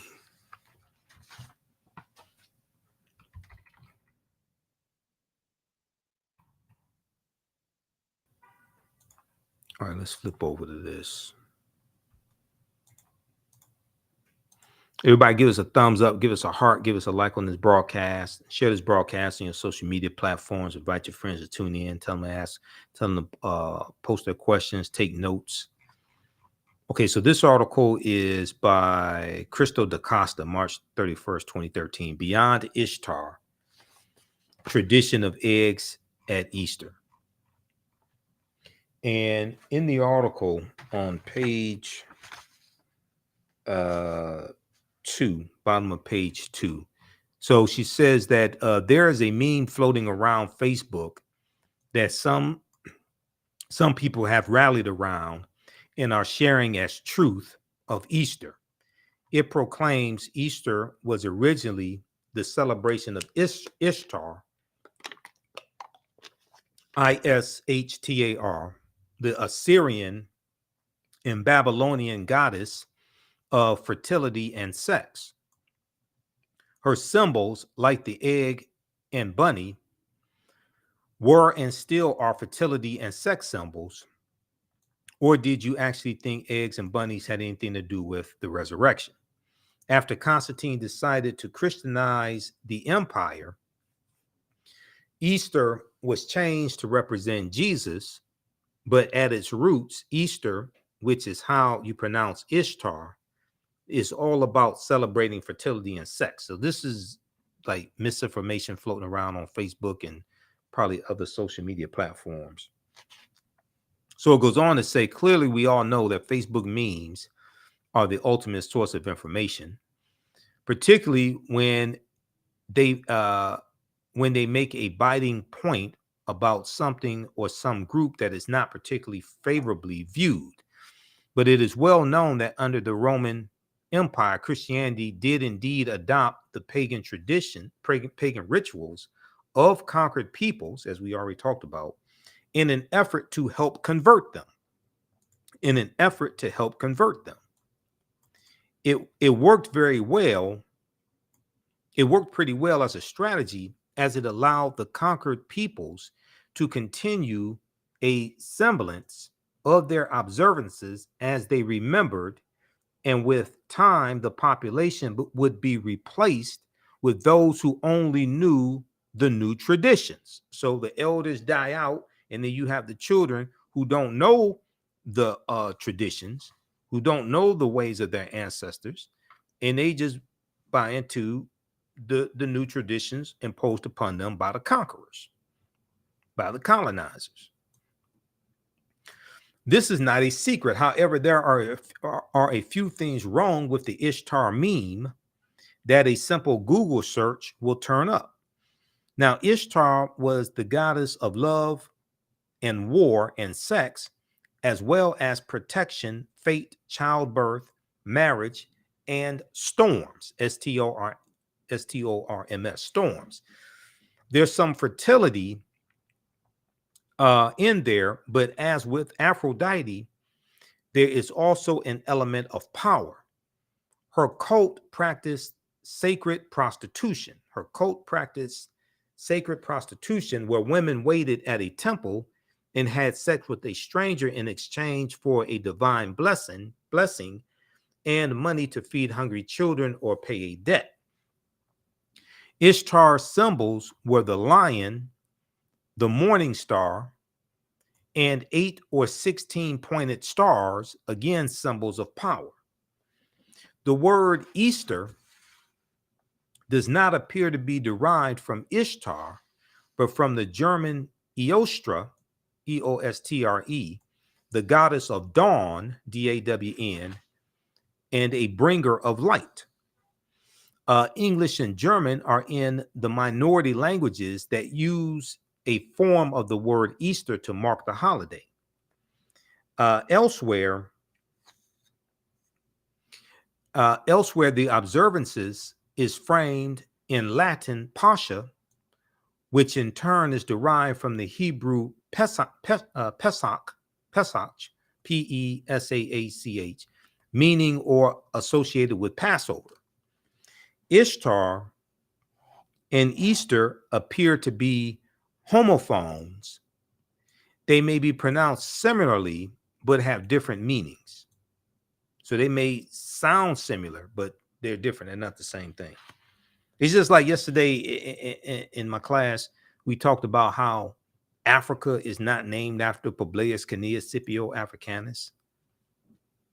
Africanus is Latin, which means belonging to Africa or of Africa. And after the Battle of Zama in 202 BC, where Publius Cornelius Scipio Africanus defeats Hannibal Barca, the Battle of Zama is going to be after that he takes his surname Africanus. And the prefix in Africanus is in reference to the Afri, A-F-R-I, the Afri, who are a group of Black African people in Algeria and Tunisia. And Tunisia is in the area that used to be called Carthage. And the Carthaginians were Black African people, descendants of the Phoenicians, and they're also descendants of the Garamantes. And the Garamantes are a larger group of African people that the African Moors are descendants of, the Garamantes. So all this history is connected. Okay, now the article goes on to say, our helpful meme places the egg in Ishtar's domain, but Ishtar doesn't seem to be connected to eggs in any explicit way. However, there are plenty of other older traditions that involve the egg as a symbol of rebirth and feature it prominently in creation mythologies. Ancient Egyptians believed in a primeval egg from which the sun god hatched. Alternatively, the sun was sometimes discussed as an egg itself, laid daily by the celestial goose Seb, S-E-B, the god of the earth, or you may hear it referred to as Geb, G-E-B, Geb. The phoenix is said to have emerged from this egg. The egg is also discussed in terms of a world egg modeled by Khnum from a lump of clay on the potter's wheel. Okay, so you can read the rest of this here. But Easter is not from Ishtar, because this is kind of a lengthy article. This is at Scientific American. There are other sources on this also. Anthropology and Practice is the section. Scientific American. Beyond Ishtar, the tradition of eggs at Easter, written by Crystal da Costa, March 31st, 2013. And Crystal da Costa is she writes dealing with anthropology. Okay, so check this out. Now, I want to go to page. How's everybody doing? Wilbur said, thank you. Jonna Matthews said that's what's going on now. Okay.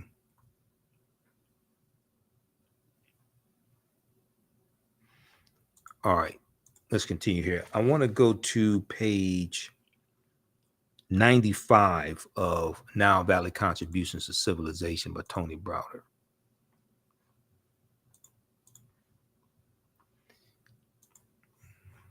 Let's look at this, because this gives us a deeper understanding here.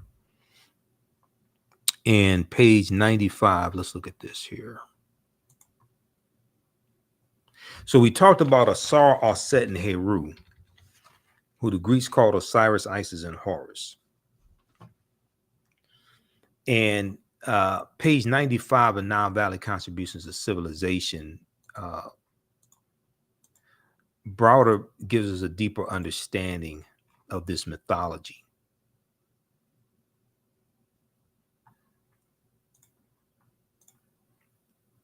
And he said, do I have the zoom in? Did I zoom in on this? What did I? Okay.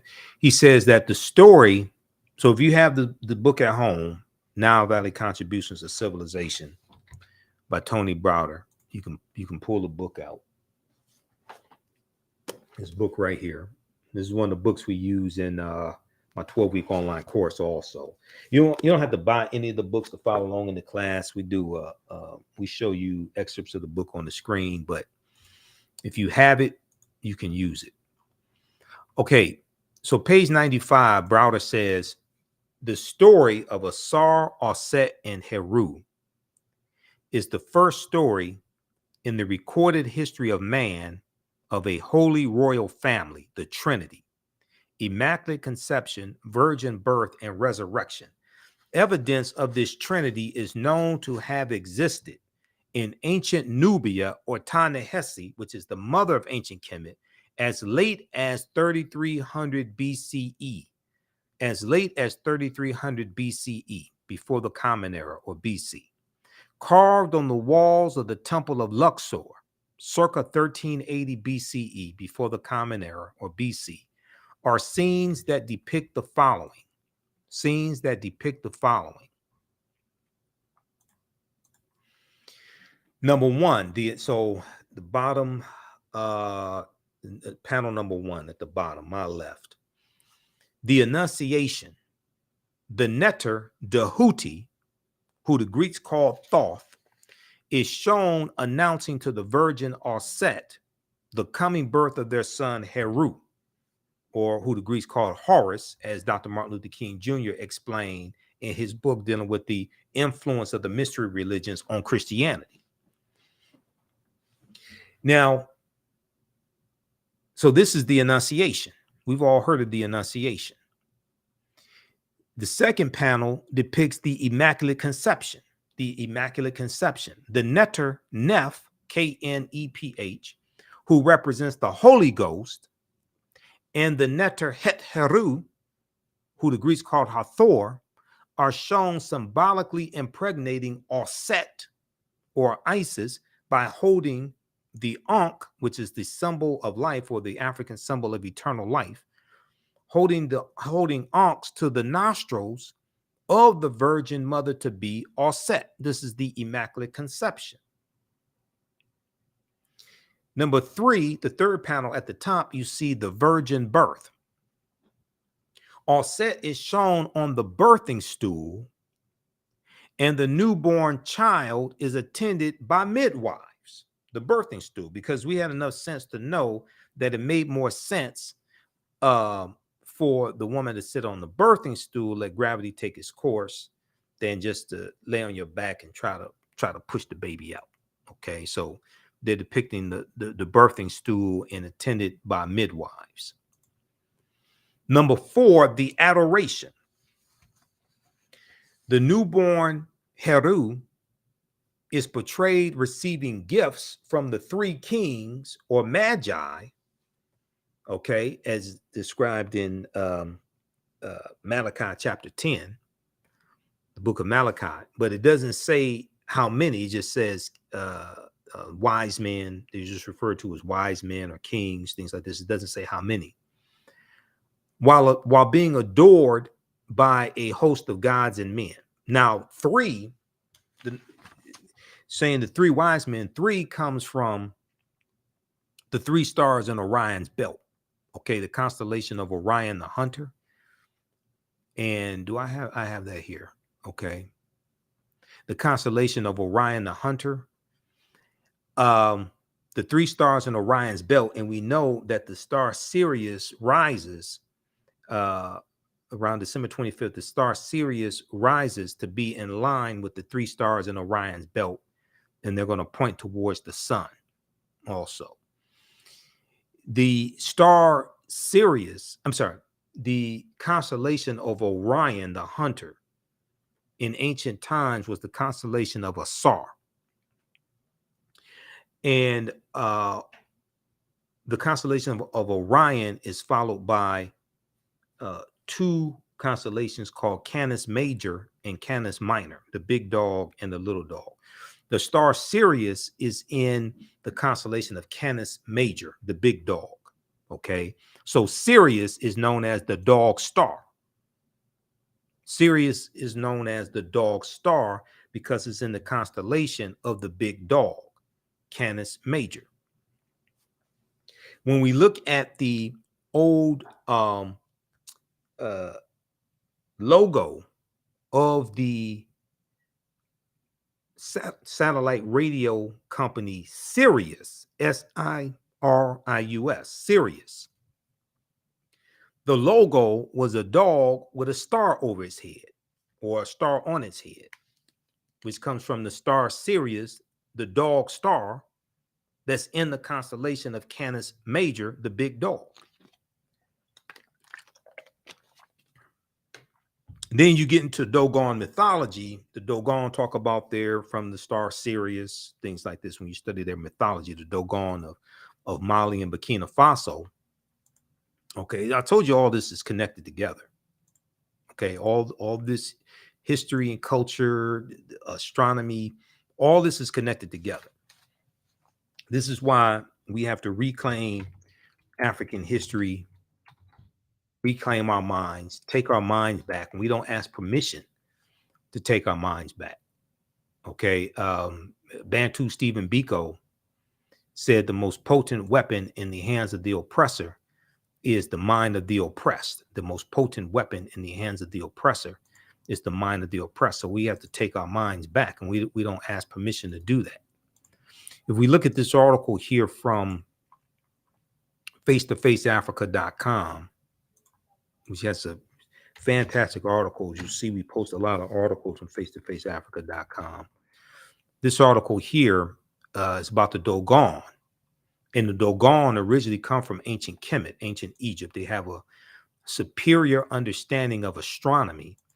And the Dogon are going to leave Kemet, probably going back to around 400 BC or so, because of invasions coming in. And they're going to leave Kemet, go into Central Africa, and go into the Mali and Burkina Faso areas in West Africa. The Dogon tribe of Mali discovered this invisible star centuries before Galileo invented the telescope. This is from June 26, 2019, by Ni Ashile, Ashile, Ashiley.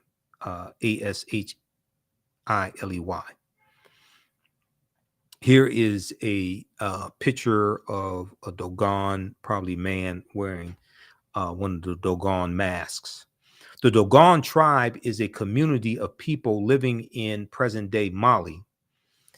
Their original point of migration to their present locale is not known. However, some scholars have traced their ancestry to the ancient Egyptian Empire. They are about 300,000 in population, occupying about 700 villages with an average of about 500 inhabitants per village. The Dogon tribe possesses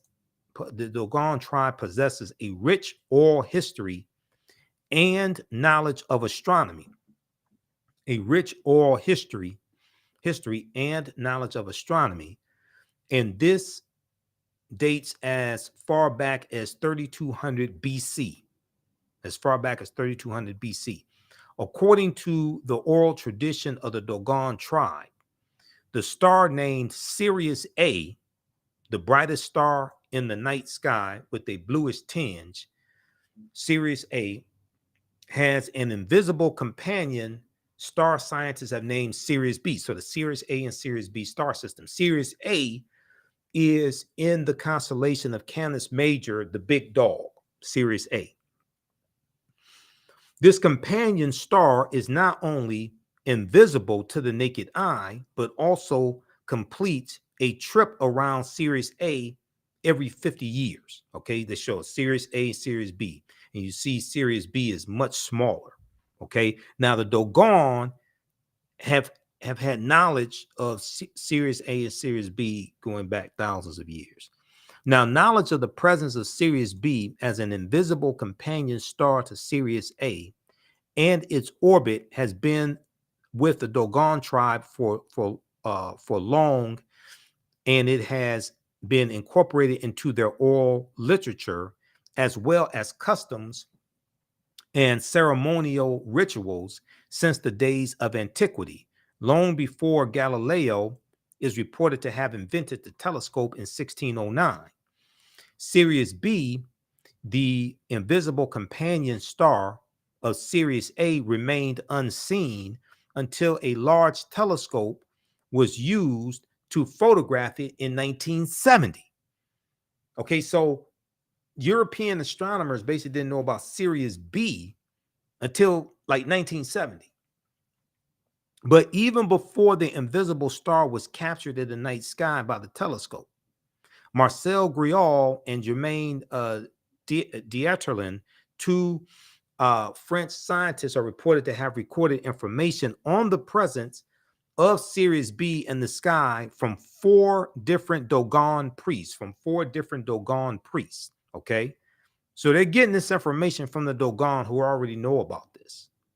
According to a Dogon oral tradition, a race of beings from the sky named Nomos gifted them with the knowledge of Sirius B.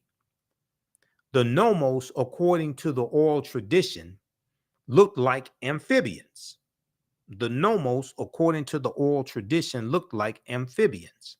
They came down to the Dogon in what resembled an ark, and also taught them many things concerning their own solar system.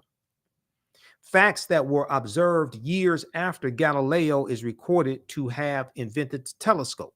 Okay, I think they mean facts before Galileo is recorded to have invented the telescope. It is always interesting to discover how advanced in knowledge, skill, and wisdom the ancient African tribes were, and the extent of their immense contribution to world civilization. If modern day indigenous Africans, persons of African descent, and the world at large will accord some respect and patience in a genuine bid to learn from the continent of Africa, her insights and highly guarded secret teachings can and will be made available for the healing of the world. Okay, you can read the rest of this article here. So I'm running out of time. The Dogon tribe of Mali discovered this invisible star centuries before Galileo invented the telescope. Now, when you study Benjamin Banneker, and Benjamin Banneker did the surveying for the layout of Washington, D.C., and the layout of Washington, D.C. is a copy of the layout of ancient Kemet. And this is what our brother Tony Browder breaks down in Egypt on the Potomac. Okay, his book, Egypt on the Potomac. This is one of the reasons why we use this book in our class. Okay, because I know Browder personally. I've interviewed him a number of times. Fantastic book. Benjamin Banneker, it's believed that Benjamin Banneker's grandfather, I think it was his grandfather, it's believed his grandfather was Dogon. And Benjamin Banneker had a superior knowledge of astronomy. Okay? So this is why when you see me on Roland Martin Unfiltered, I'm on every Friday as a panelist. You see me on Faraji Muhammad's show, The Culture, on the Black Star Network, Black Star Media Network, Roland Martin's network. You watch the African History Network show.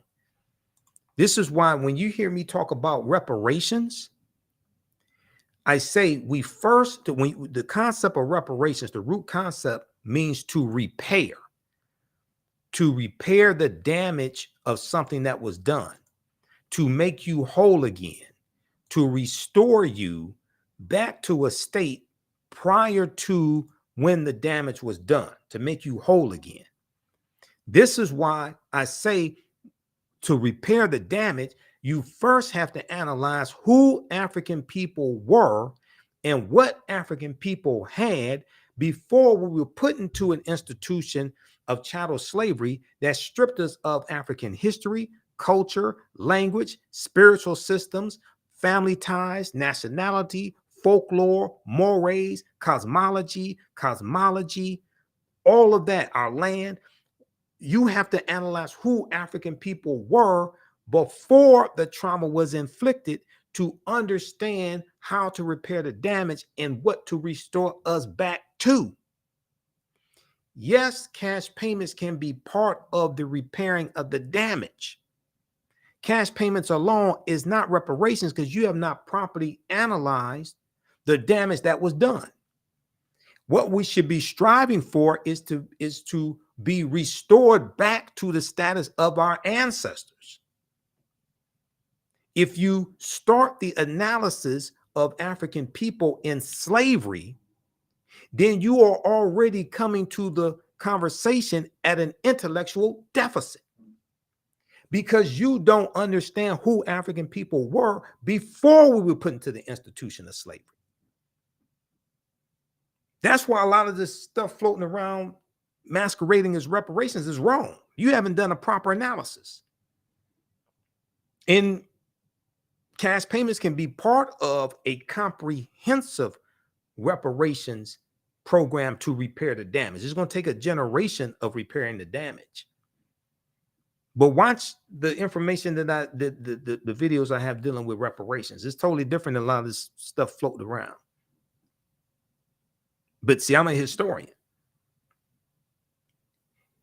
You first have to analyze who African people were before the damage was done, because we need to be restored back to that. Not think that you are repairing the damage because we get a check of whatever amount, however many zeros you want to put in it, because our ancestors worked for 246 years for free. That's not repairing the damage because you haven't assessed what the damage was. Then you have to understand the laws and policies that were put in place after slavery ended that bring us right to where we are today, that has maldistributed wealth, power, and resources into the hands of Europeans, because you have to change those laws and policies that continue to inflict the harm. Just giving a check don't address the laws and policies that have continued to inflict the harm and have done so for the past 158 years. All right, let's continue. This is not a broadcast about reparations. But once again, like I said, all this is connected. Okay, now let me try to hurry up and finish this. Let's look at page, that was page 95. Let's look at page 198 of Nile Valley Contributions to Civilization.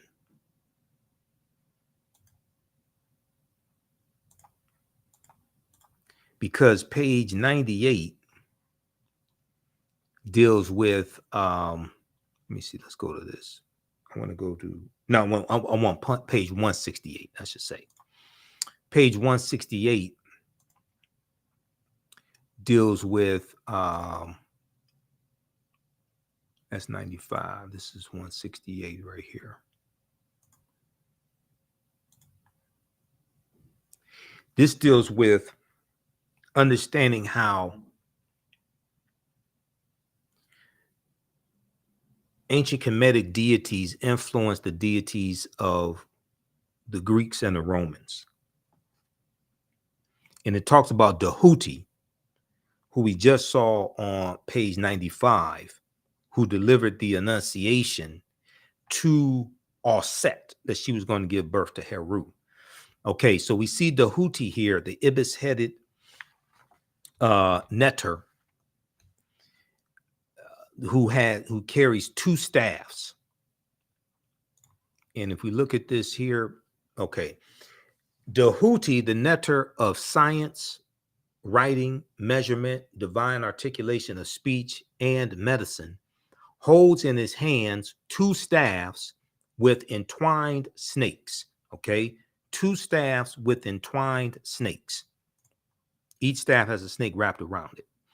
One serpent wears the crown of Upper Kemet, Upper Egypt, and the other wears the crown of Lower Kemet, Lower Egypt. Tahuti was referred to as Thoth by the Greeks. Now, the second deity is Hermes amongst the Greeks.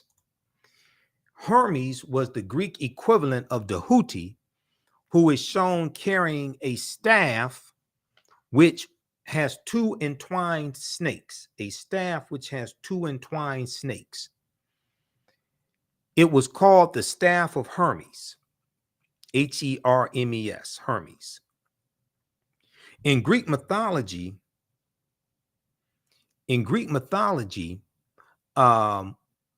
he was associated with wisdom, and the Hermetic sciences were named in his honor. And we know Hermes is, and we also hear him referred to as Hermes Trismegistus.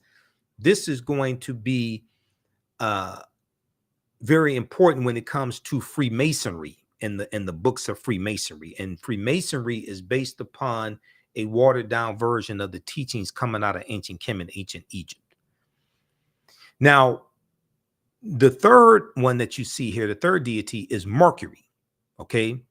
Now, Hermes carries the staff of Hermes, which is a staff with two entwined snakes. Tahuti carried two snakes, two staffs. Each staff had a snake wrapped around it. Now, Mercury is Roman. It says Greek, but Mercury is Roman. Mercury is the Roman version of Hermes and Tahuti, and he is similar in all aspects. The staff that Mercury carries is called the caduceus, and it has been adopted as the universal symbol of medicine. Okay, so this is the caduceus. So when you see the caduceus and you see like different medical associations have the staff with two snakes wrapped around it, and the wings of Ma'at, or the wings of Ra, that's an ancient African symbol that is basically stolen from Africa, but Africa does not get the credit for it. When you look at the symbol of the American Medical Association, it has a staff with a snake wrapped around it.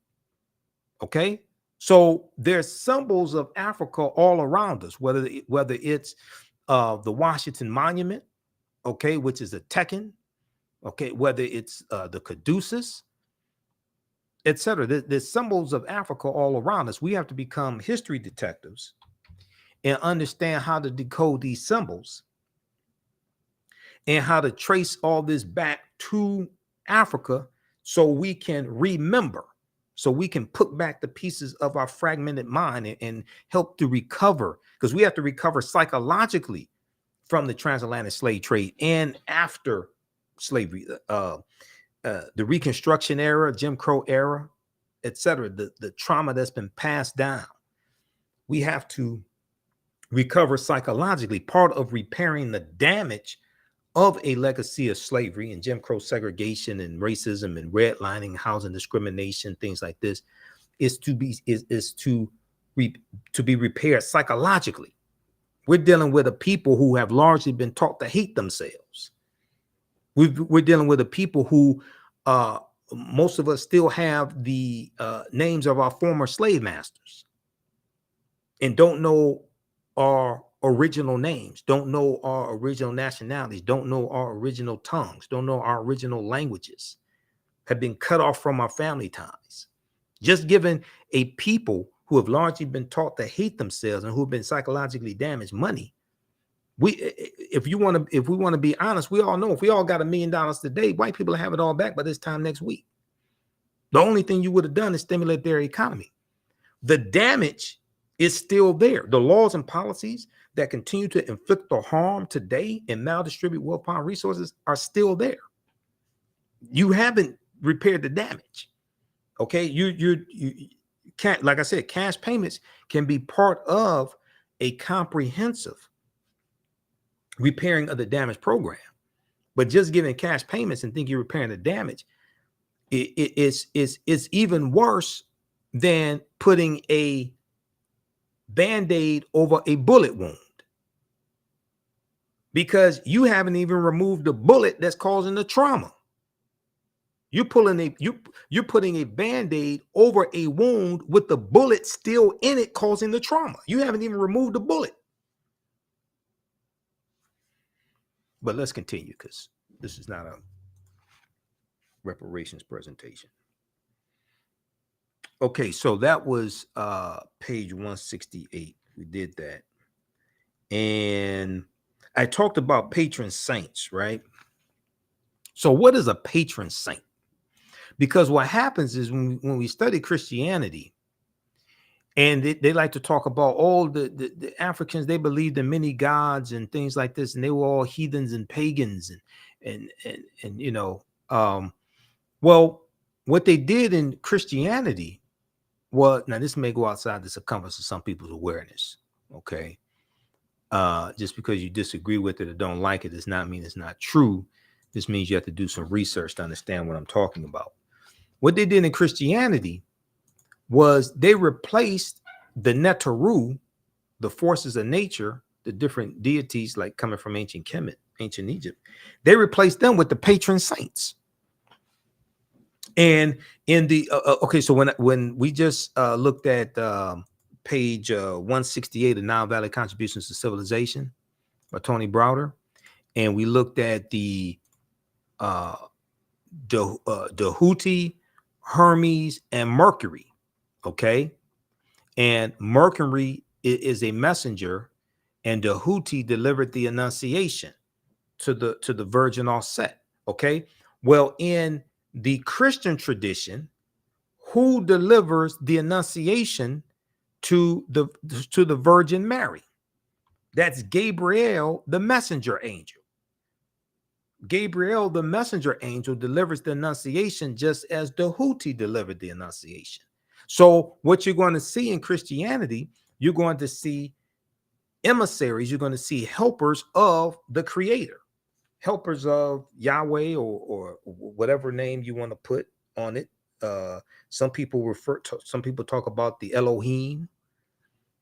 You're going to see helpers of the Creator, just as in ancient Kemet. They believed in one supreme force, but the netter for singular, neteru for plural, were the different manifestations of that one supreme being. And the different neteru dealt with different aspects of nature, whether it's fertility and love, sex, things like this, agriculture, what have you. It's the different manifestations of that one supreme force. Okay, now, what was I going to? We want to look, patron saints.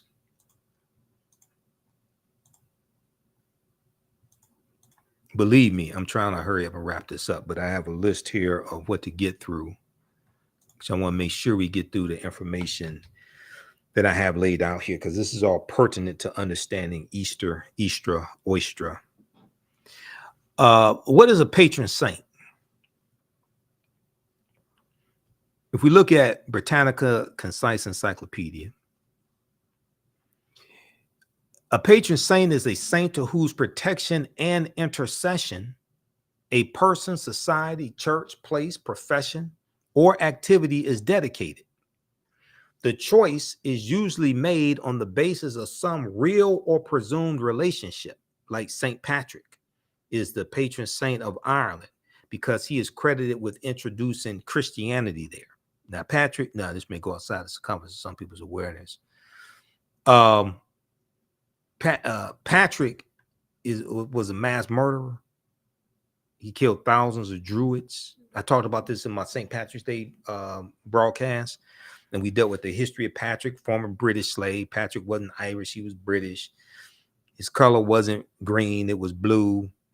And he killed Pope Celestine I, sent Patrick into Ireland in 432 AD to convert the Irish to Christianity. And the Druids were dealing with a watered down version of the teachings from ancient Kemet, ancient Egypt. And the Druids wore a helmet that had a uraeus on it. And uraeus is a cobra, a snake. Okay. And so when they talk about Patrick driving the snakes out of Ireland. Well, first of all, Ireland is a cold climate, and Ireland is an island. There's no evidence snakes were ever in Ireland. Okay. But when they talk about Patrick driving the snakes out of Ireland, they're not talking about snakes that crawled on the ground. They're talking about snakes that walked on two legs and were known as Druids, because the Druids, because of the cobra on their helmet, were known as the snake people.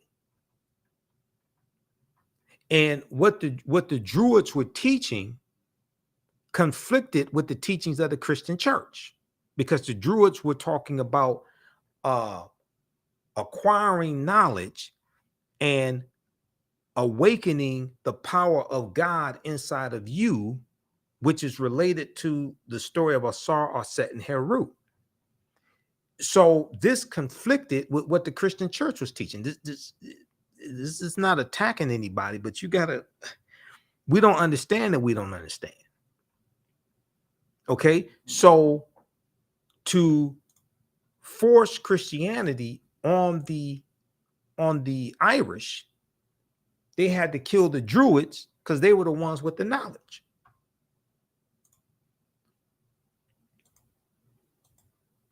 Let me bring up this. I'm trying to bring this one up here. Hold on. This slide, this deals with the Druids. Which one is that? Okay, yeah. Understand the transatlantic slave trade. Okay, because we go deep into this in the class. Where's the slide on the Druids? Right here.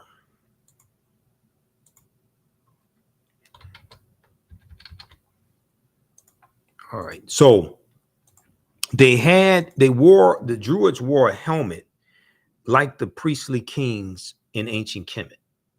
Okay. And the word Druid in Old Irish means he who knows, he who knows.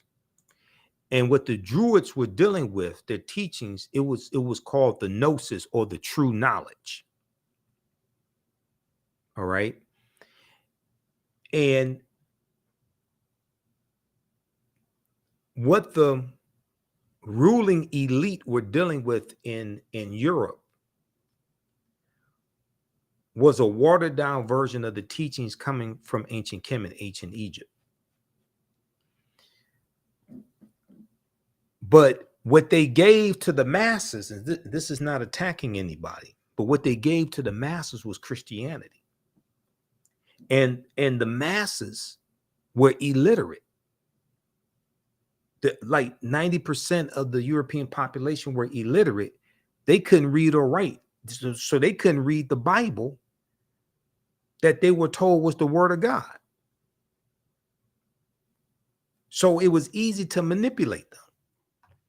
But the ruling elite that gave the masses Christianity in Europe. Now, I'm not talking about early forms of Christianity, because early Christianity prior to the First Council of Nicaea in 325 AD looked a lot like traditional African spiritual systems. A lot of early Christians believed in like types of reincarnation. And a lot of your early Christian saints were Africans. So early Christianity looked a lot like traditional African spiritual systems, because as Professor James Small, one of my teachers, Professor James Small, talks about, Europeans took fragments from the periphery of African spirituality, okay, to form Christianity, Islam, and Judaism. He has a fantastic presentation that deals with Christianity, Islam, Judaism, fragments of African spirituality, where he goes deep into this. All right. So, okay, so let's move on, because we could be here all night. And I don't have that type of time or energy. Okay, so we did page 168. We talked to, patron saints. Let's go back to patron saints. Now, in Christianity, the patron saints replaced the Neteru. All right. And if we look at patron saints like Saint Maurice, who was a Moor, who was an African Moor, Saint Maurice was the patron saint of Germany. Okay. Saint Patrick was the patron saint of Ireland. He's credited with introducing Christianity and the Latin language, because he is conquering on behalf of the Roman Empire. This is 432 AD Common Era. This is before 476, when the Vandals and the Visigoths crushed the western portion of the Roman Empire. So this is 5th century AD Common Era. Okay. You have Saint Nicholas of Amsterdam and Russia. Saint Nicholas is the patron saint to children and pawnbrokers and moneylenders and prostitutes, things of this nature. And it's going to be from Saint Nicholas that the real person, Saint Nicholas, who was a 4th century saint in Myra, which is modern day Turkey. This is where you're going to get the religious figure in the Netherlands of Sinterklaas. And Sinterklaas is in Dutch. In the Dutch language, Sinterklaas means Saint Nicholas. And it's going to be how the little kids, if they're in the room, tell the little kids go in the other room, watch Paw Patrol or Doc McStuffins or something, Sesame Street. Sinterklaas was a religious figure that wore a white outfit with a red cape. And he had like a red and white hat, similar to the hat that the Pope wears, which we know comes from the double crown of the pharaohs, or the Nasubitis from ancient Kemet. So from Sinterklaas, which means Saint Nicholas, we get the secular character of Santa Claus.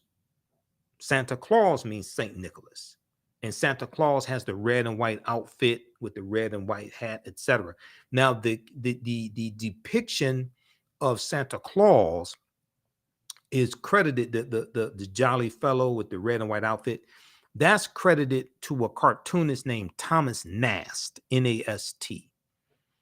And one of the things in literature that really popularized Santa Claus, the secular character of Santa Claus, is the poem A Visit from St. Nicholas by the Reverend Clement Clark Moore.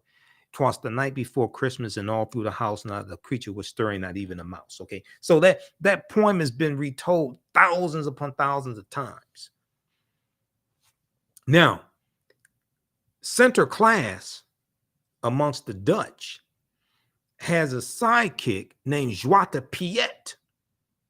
Zwarte Piet in Dutch means Black Pete, and Zwarte Piet was a Moor, an African Moor.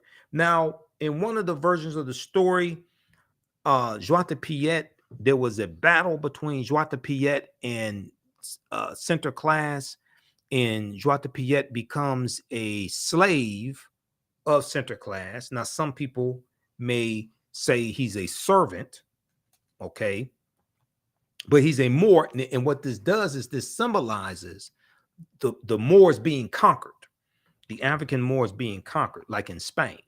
Okay, now, if we look at this article here, because a lot of this information we get deep into in my 12-week online courses, because we have a section of it where we deal with the history of the Moors. But this, like I said, all this history is connected. There's an article from the Washington Post, really good article, that deals with Sinterklaas. And in November, December each year, you'll see articles about protests in the Netherlands, because you'll have these white people in the Netherlands who will they'll have a parade, and they dress up as Zwarte Piet. These white people put on blackface and put on Afro wigs, and they dress up like Zwarte Piet. And more and more protests each year are talking about how this is racist, which it is making fun of the Moors. Now, you have a lot of the white people who say, "Oh no, we're not racist," or Joie de Piet, you know, he's the reason why his face is black is because he slides down the chimney to let center class in, so center class can leave presents for the little boys and girls. And Joie de Piet, that's soot. They say there's soot on Joie de Piet's face. That's why he's black. It's nothing racist. No, it's soot on his face. It's not on his clothes. The soot is not on his clothes. It's just on his face. Okay. So if we look at this article quickly, Center Class and Joie de Piet, why a holiday has me talking to my kids about blackface. This is by Tracy Brown Hamilton, December 4th, 2018. So she talks about talking to a child about racism and things like this. She said, we live in the Netherlands, a country that generally prides itself on its liberal tolerance and post-race identity. Okay, she's talking about Eric Garner.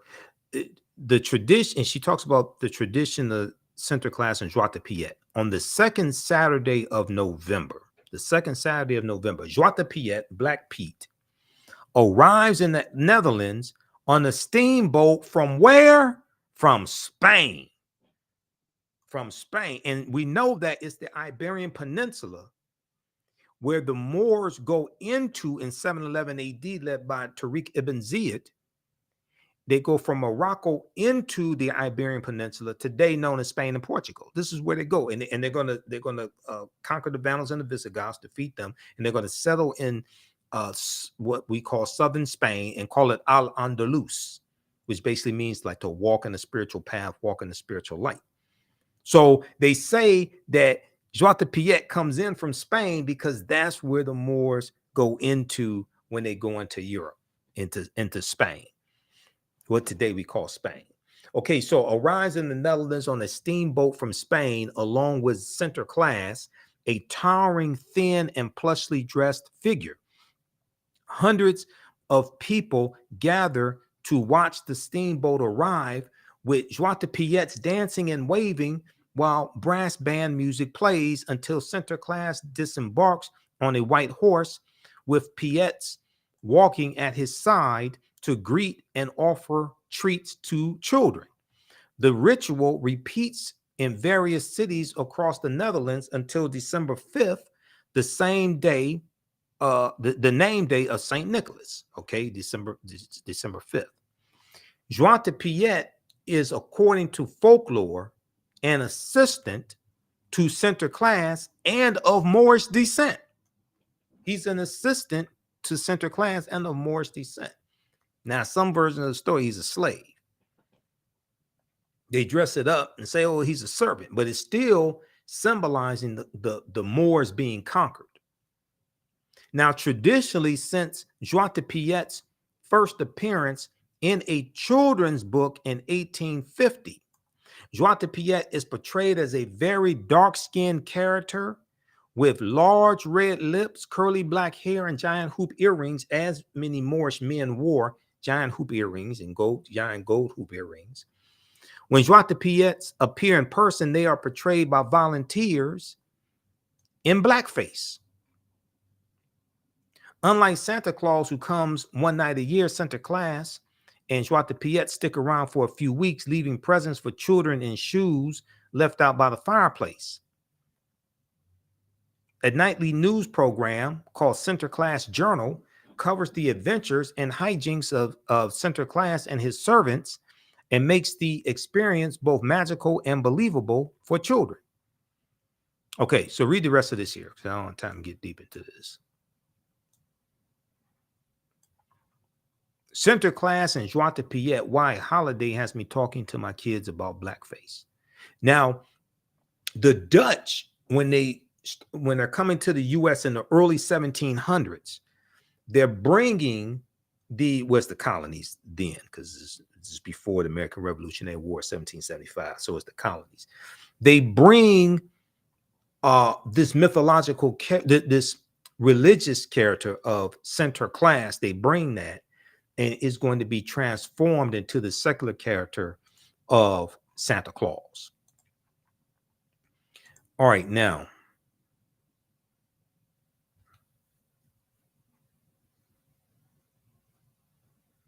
okay, let's go back to the PowerPoint presentation. I want to see where I am, because we got through a lot of this.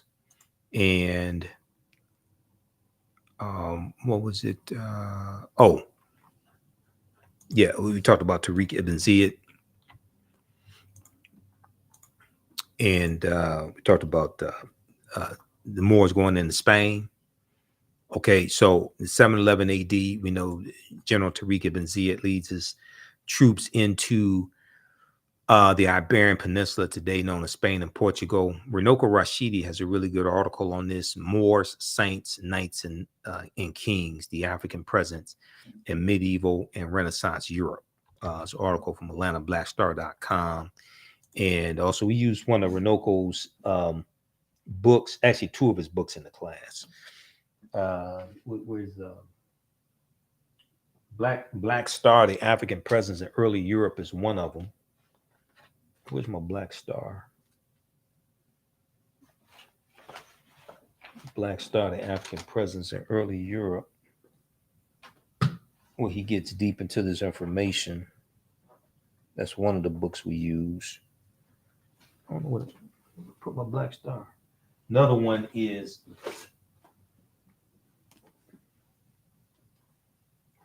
this one right here, Golden Age of the Moor, edited by Dr. Ivan Van Sertima. This is another book we use. You don't have to buy any of these books to follow along in the class, but we use these as reference.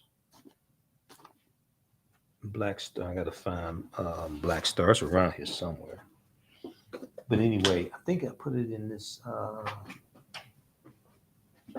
think it's in this stack here.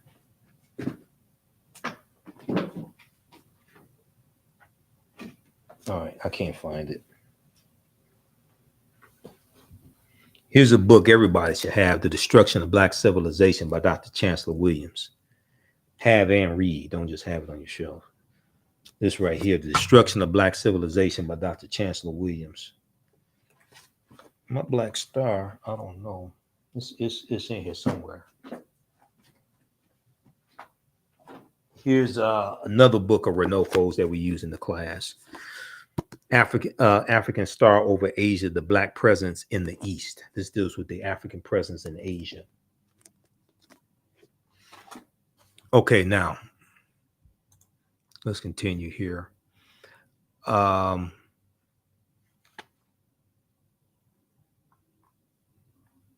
gonna wrap up here in a few minutes. When you look at Morocco, where the Moors go in 711 AD, Spain and Portugal is right above Morocco. Okay, and the Moors are going to settle in that southern portion of Spain, like I said, and call it Al-Andalus. So when we look at things geographically, it tends to make more sense for us. All right, let's see here.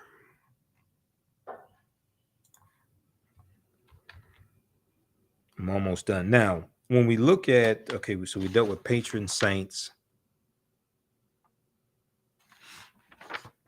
Let's talk about the Passover. I mentioned the Passover earlier.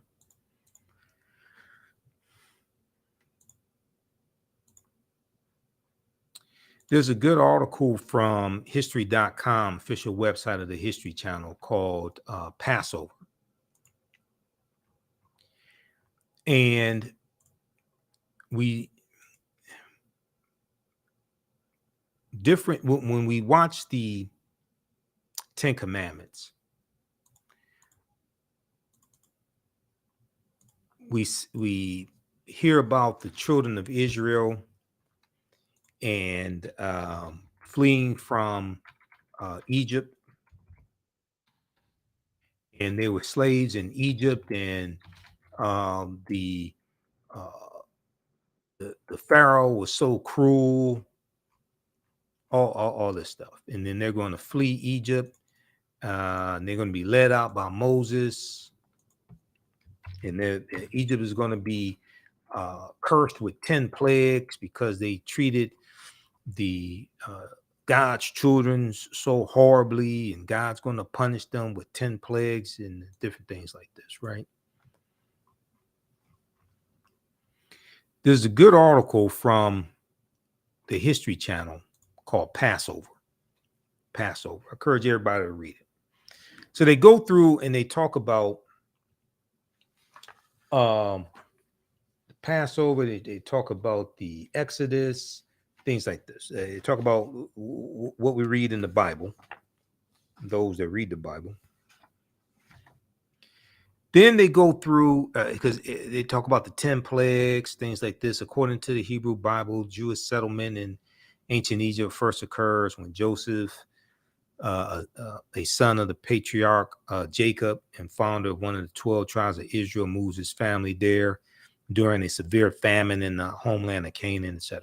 They talk about Moses and the parting of the Red Sea, and the Pharaoh's men being killed when the Red Sea comes back together and drowns them. Then they talk about the 10 plagues. And when Pharaoh refuses, God unleashes 10 plagues on the evil Egyptians, including turning the Nile River red with blood and diseased livestock, boils, hailstorms, and 3 days of darkness, culminating in the slaying of every firstborn son by an avenging angel. Now, Professor James Small talks about this because he says when they talk about the Passover, they're talking about the murder of African male children, because these were African people in Kemet, in Egypt. So if you're talking about killing every male child under 2 years old, who are you talking about killing? If you're talking about killing every male child under 2 years old in ancient Egypt, then who are you talking about killing? The Israelites, however, marked their door frames of their homes with lamb's blood so that the angel of death will recognize and quote unquote pass over each Jewish household. Terrified of further punishment, the Egyptians convinced their ruler to release the Israelites, and Moses quickly leads them out of Egypt. Now, all this may go outside the circumference of some people's awareness. Just because you may disagree with it or don't like it does not mean it's not true. It just means you have to do some more research to understand what I'm talking about. The Pharaoh changes his mind, however, and sends his soldiers to retrieve the former slaves. They're saying that the Hebrews were slaves in ancient Kemet, ancient Egypt. As the Egyptian army approaches the fleeing Jews at the edge of the Red Sea, a miracle occurs. God causes the sea to part, allowing Moses and the followers to cross safely, then closes the passage and drowns the evil Egyptians. According to the Hebrew Bible, the Jews, now numbering in the hundreds of thousands, then trekked through the Sinai desert for 40 tumultuous years. Now, one account it says about 2 million of them. Okay, they say hundreds of thousands. One account is about 2 million of them. Some may say 1.5 million or a million. Okay, they trekked through the Sinai desert. Now, pay attention to this. They trekked through the Sinai desert for 40 years before finally reaching their ancestral home in Canaan, later known as the land of Israel. Okay, that's a good story. Right up there with Star Wars and Black Panther, and it's a good story. But let me ask you a question. What did 2 million people eat in the desert for 40 years? What I'm just asking this question. I flunked Sunday school, okay? What did 2 million people eat in the desert for 40 years, or 1.5 million, or 1 million? Where did 2 million people, or 1.5 million, or 1 million, or 100, or hundreds of thousands, where did they get water from 40 years in the desert?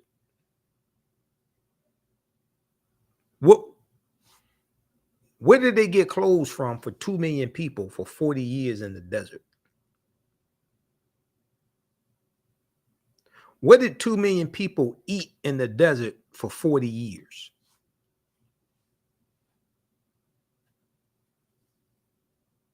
I mean, just a question I have to ask.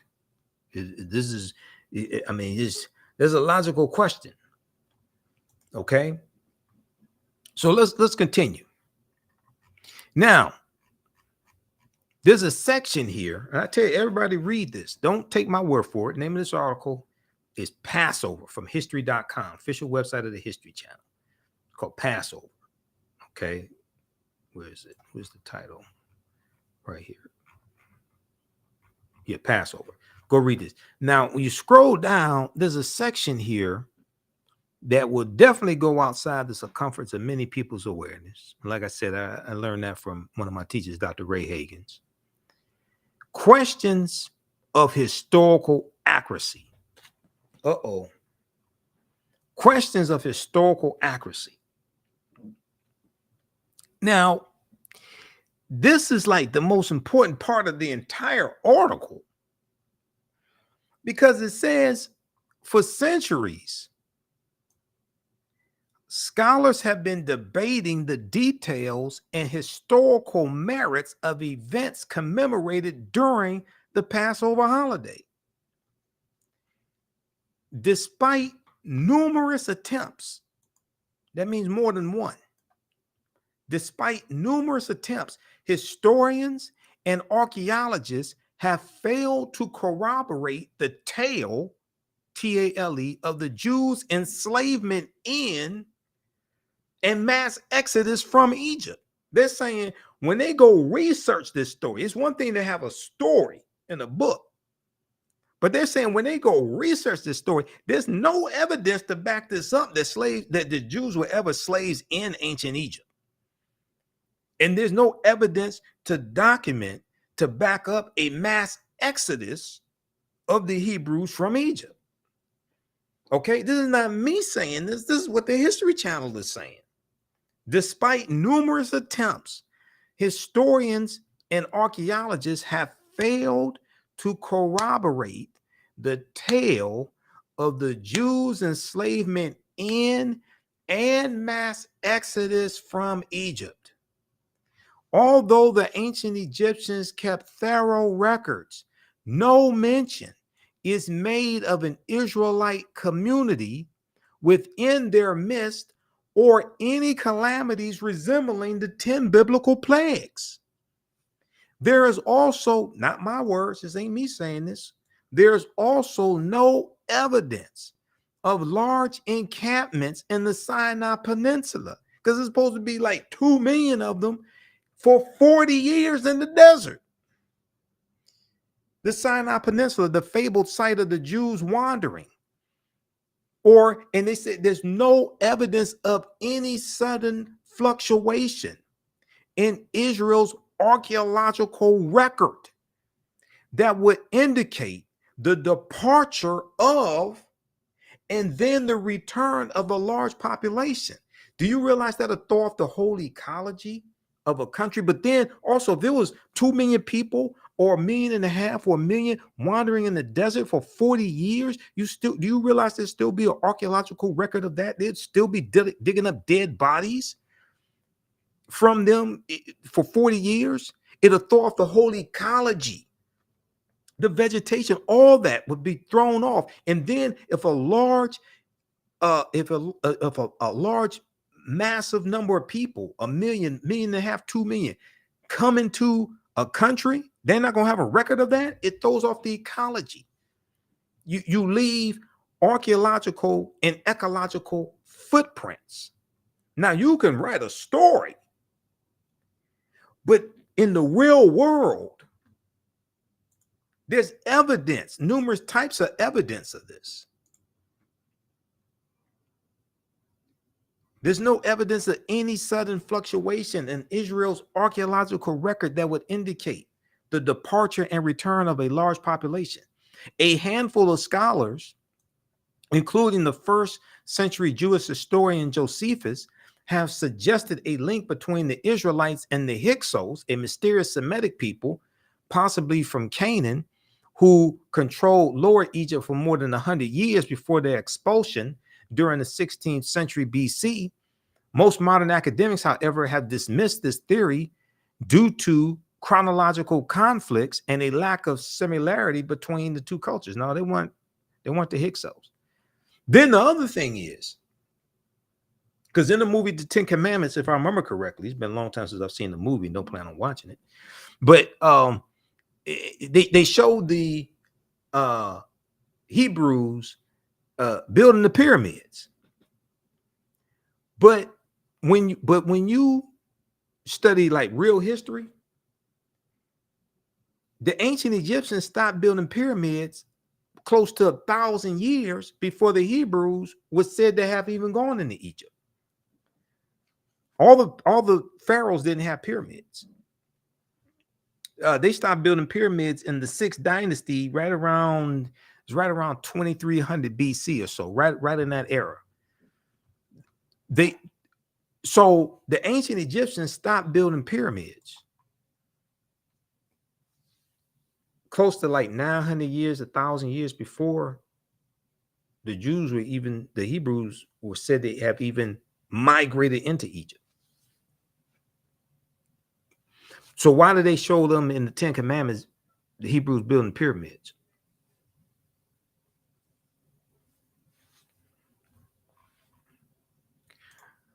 All right, now, let me see. Okay, we got through that. Same thing. I have my checklist here. Make sure we get all this. Ten Commandments. Okay, so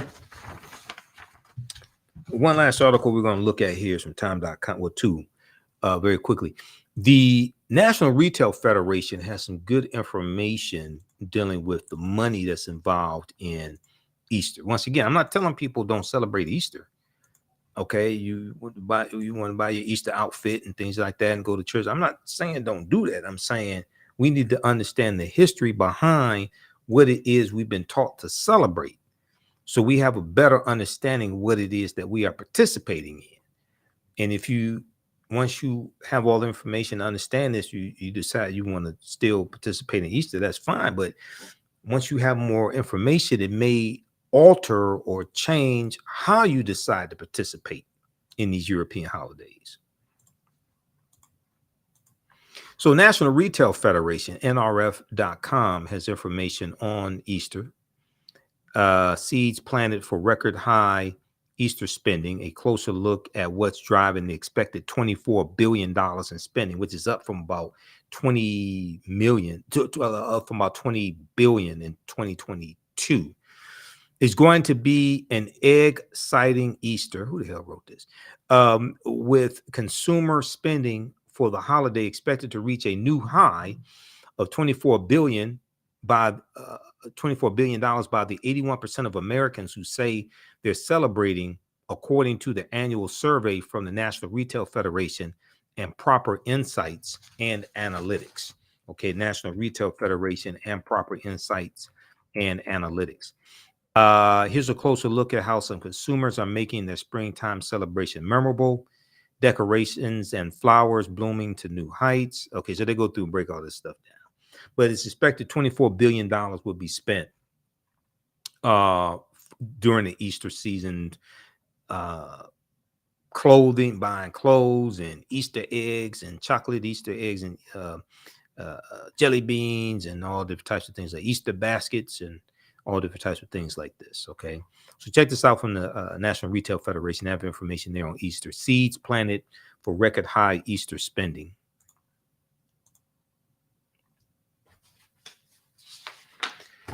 Okay, now lastly, there was, and I think this is last because I'm looking at my checklist here. Okay, I'll show you something from BibleGateway.com because we didn't do that earlier. And then also we'll look at the etymology of the word Jesus, and that should be it, because I have a list here of things to make sure to talk to you all about today. So there's a good article from Time magazine, time.com. Here's why Easter eggs are a thing. Here's why Easter eggs are a thing. And this is, okay, yeah, time.com right here. We'll pull this up. Now, also, if you like this type of information, if you want to learn more about our history, if you want to take one of my online classes, our next class is Saturday, April 15th. Next class meets Saturday, April 15th, 2023, 2 p.m. to 4 p.m. Eastern Standard Time. It's Ancient Kemet, the Moors, and the Ma'afa, Understanding the Transatlantic Slave Trade, what they didn't teach you in school. You can register for the class right now. We do the sessions live. All the sessions are archived and recorded. You can go back and watch it anytime. Okay, so we have it right on the homepage of our website, theafricanhistorynetwork.com, theafricanhistorynetwork.com. When you scroll down, you'll see it. As soon as you register, you can start watching the previous class sessions. The class is on sale. Regularly $130 is on sale, only $60. Our next class is Saturday, April 15th. Then we have April 22nd, April 29th, and also May 7th. Okay. We do it 2 p.m. to 4 p.m. Eastern Standard Time. Click right here to register for the full course. We do thousands of years of history and what leads up to the transatlantic slave trade taking place. Here's a free video you can watch also. You will also get 5 of my lectures in digital format uploaded into the video library when you register for this full course. On Sundays, I teach Black resistance movements from the Haitian Revolution, the U.S. Civil War, Civil Rights Movement, and Black Power Movement, 1800 to 1968. I've been studying history 31 years now. So I've been doing the African History Network show 13 years. We've done probably, 1,300 episodes, hundreds of interviews. So people see me and I speak across the country. But this class here, we deal with history from 1800 to 1968 to see what leads up to the Civil War taking place. Then we studied the Civil War, Reconstruction era, 1865, 1877, Jim Crow era, Great Migration, World War I, World War II, Civil Rights Movement, Black Power Movement, to understand what happened to us after slavery ended, what were the laws and policies put in place to put us where we are today, to understand where we need to go from here. So next classes are Sunday, April 16th, Sunday, April 23rd, April 30th, and May 7th. Okay, 2 p.m. to 4 p.m. Eastern Standard Time. So even after this 12-week online course is over with, you can go back and watch it anytime. A year from now, 2 years from now, you have full access. And we also have a bundle pack where you get both classes for on sale $100. That's a $300 value. Okay. And if you want to support the African History Network, $ the AHN show through Cash App, because it takes a lot of work to do this type of research. It takes a lot of work and resources to be able to do all this, run the African History Network. So you can support us through Cash App, $ the AHN show through Cash App is our official Cash App tag here, or through PayPal, paypal.me/the AHN show. So you can click on these links here. This takes you to our PayPal and Cash App information here. And our QR code for Cash App is right here also. Okay. And if you've taken any of my online courses in the past, you will get a 50% discount when you register for these classes. So you get the bundle pack for $50 for the bundle pack. Email us through the website or email us at ahnshow@theafricanhistorynetwork.com. ahnshow@theafricanhistorynetwork.com. You are a returning student, so you'll get a discount. Okay, if we look at this article here from Time Magazine, name of this article is Here's Why Easter Eggs Are a Thing. Here's why Easter eggs are a thing. Okay. And this is by Olivia B. Waxman, April 6, 2023. It was updated. I want to scroll down, look at this piece here. The origin story of Easter eggs in medieval Europe. The origin story of Easter eggs in medieval Europe starts in medieval Europe, but it may or may not have originated with Christians. According to some, the first Easter eggs actually belong to a different religious tradition. Quote, many scholars believe that Easter had its origins as an early Anglo-Saxon festival that celebrated the goddess Eastre, Eastre, and the coming of spring, celebrated the goddess Eastre and the coming of spring, the season spring. In a sense, a resurrection of nature from after winter. In a sense, a resurrection of nature after winter. Carol Levin, professor of history and director of the Medieval and Renaissance Studies program at the University of Nebraska, tells Time magazine in an email. Quote, some Christian missionaries hoped that celebrating Christian holy days at the same times as pagan festivals would encourage conversion, especially if some of the symbols carried over, especially some of the symbols that the quote unquote pagans were celebrating carried over to the new Christian celebrations. Eggs were part of the celebration of Easter. Apparently, eggs were eaten at the festival and also possibly buried in the ground to encourage fertility. So this is where like the Easter egg hunt comes from, because they were burying eggs in the ground. So then you go have an Easter egg hunt to go find these multicolored eggs, okay? And they have different colors, different bright colors to represent spring and rebirth. So read the rest of this article here.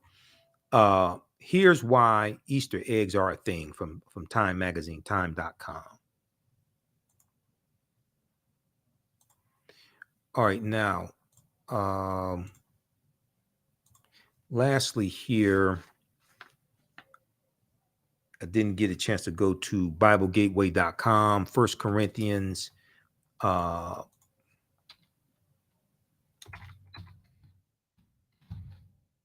chapter 15, verse 4.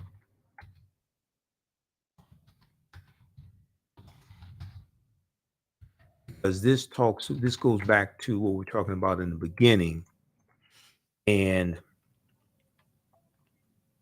it deals with the resurrection. Let's see, this is what I want here. Buried, okay, right. So let's look at this quickly here, BibleGateway.com.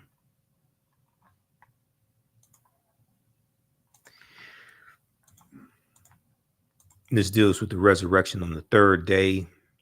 First Corinthians chapter 15, verses 4 through 7.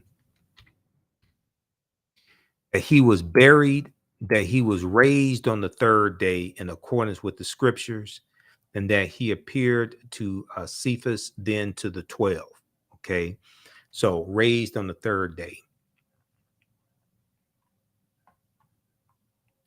All right, now, so we did that. Talked about the winter solstice. Then it is Easter. Okay, Ten Commandments. We did all of that. Oh, the etymology. The Etym Online etymological dictionary. I didn't get a chance to show you this here.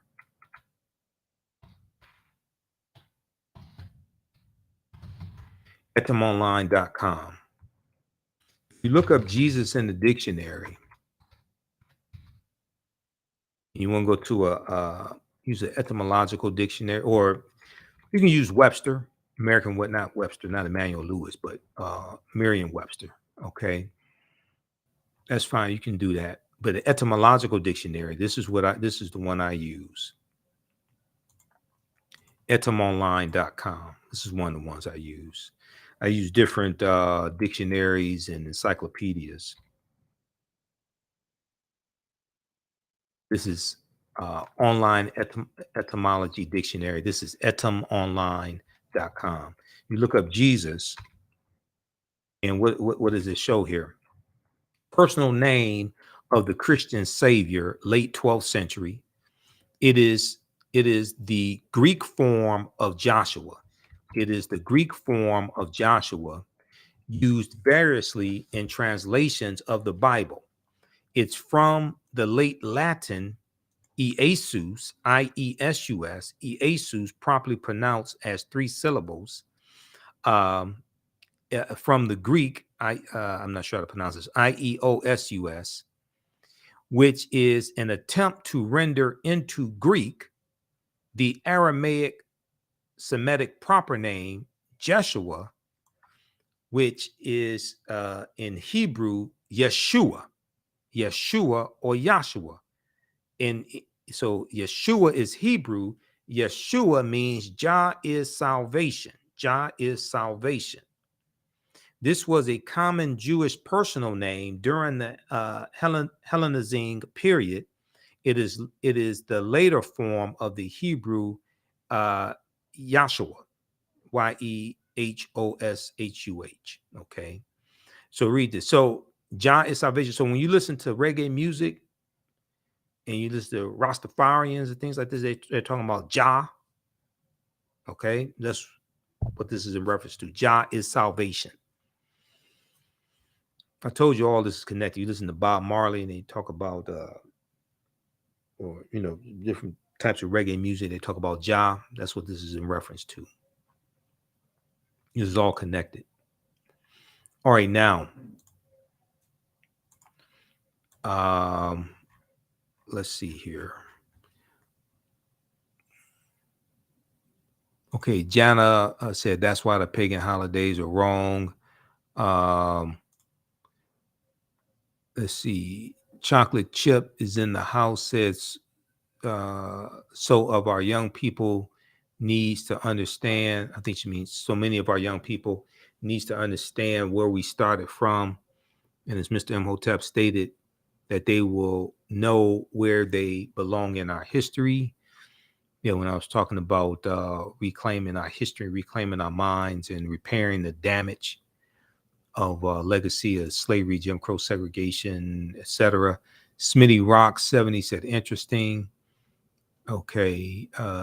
Jana Matthews posted some emojis. All right. Okay. One Pretty Boy 11 said, great show and information.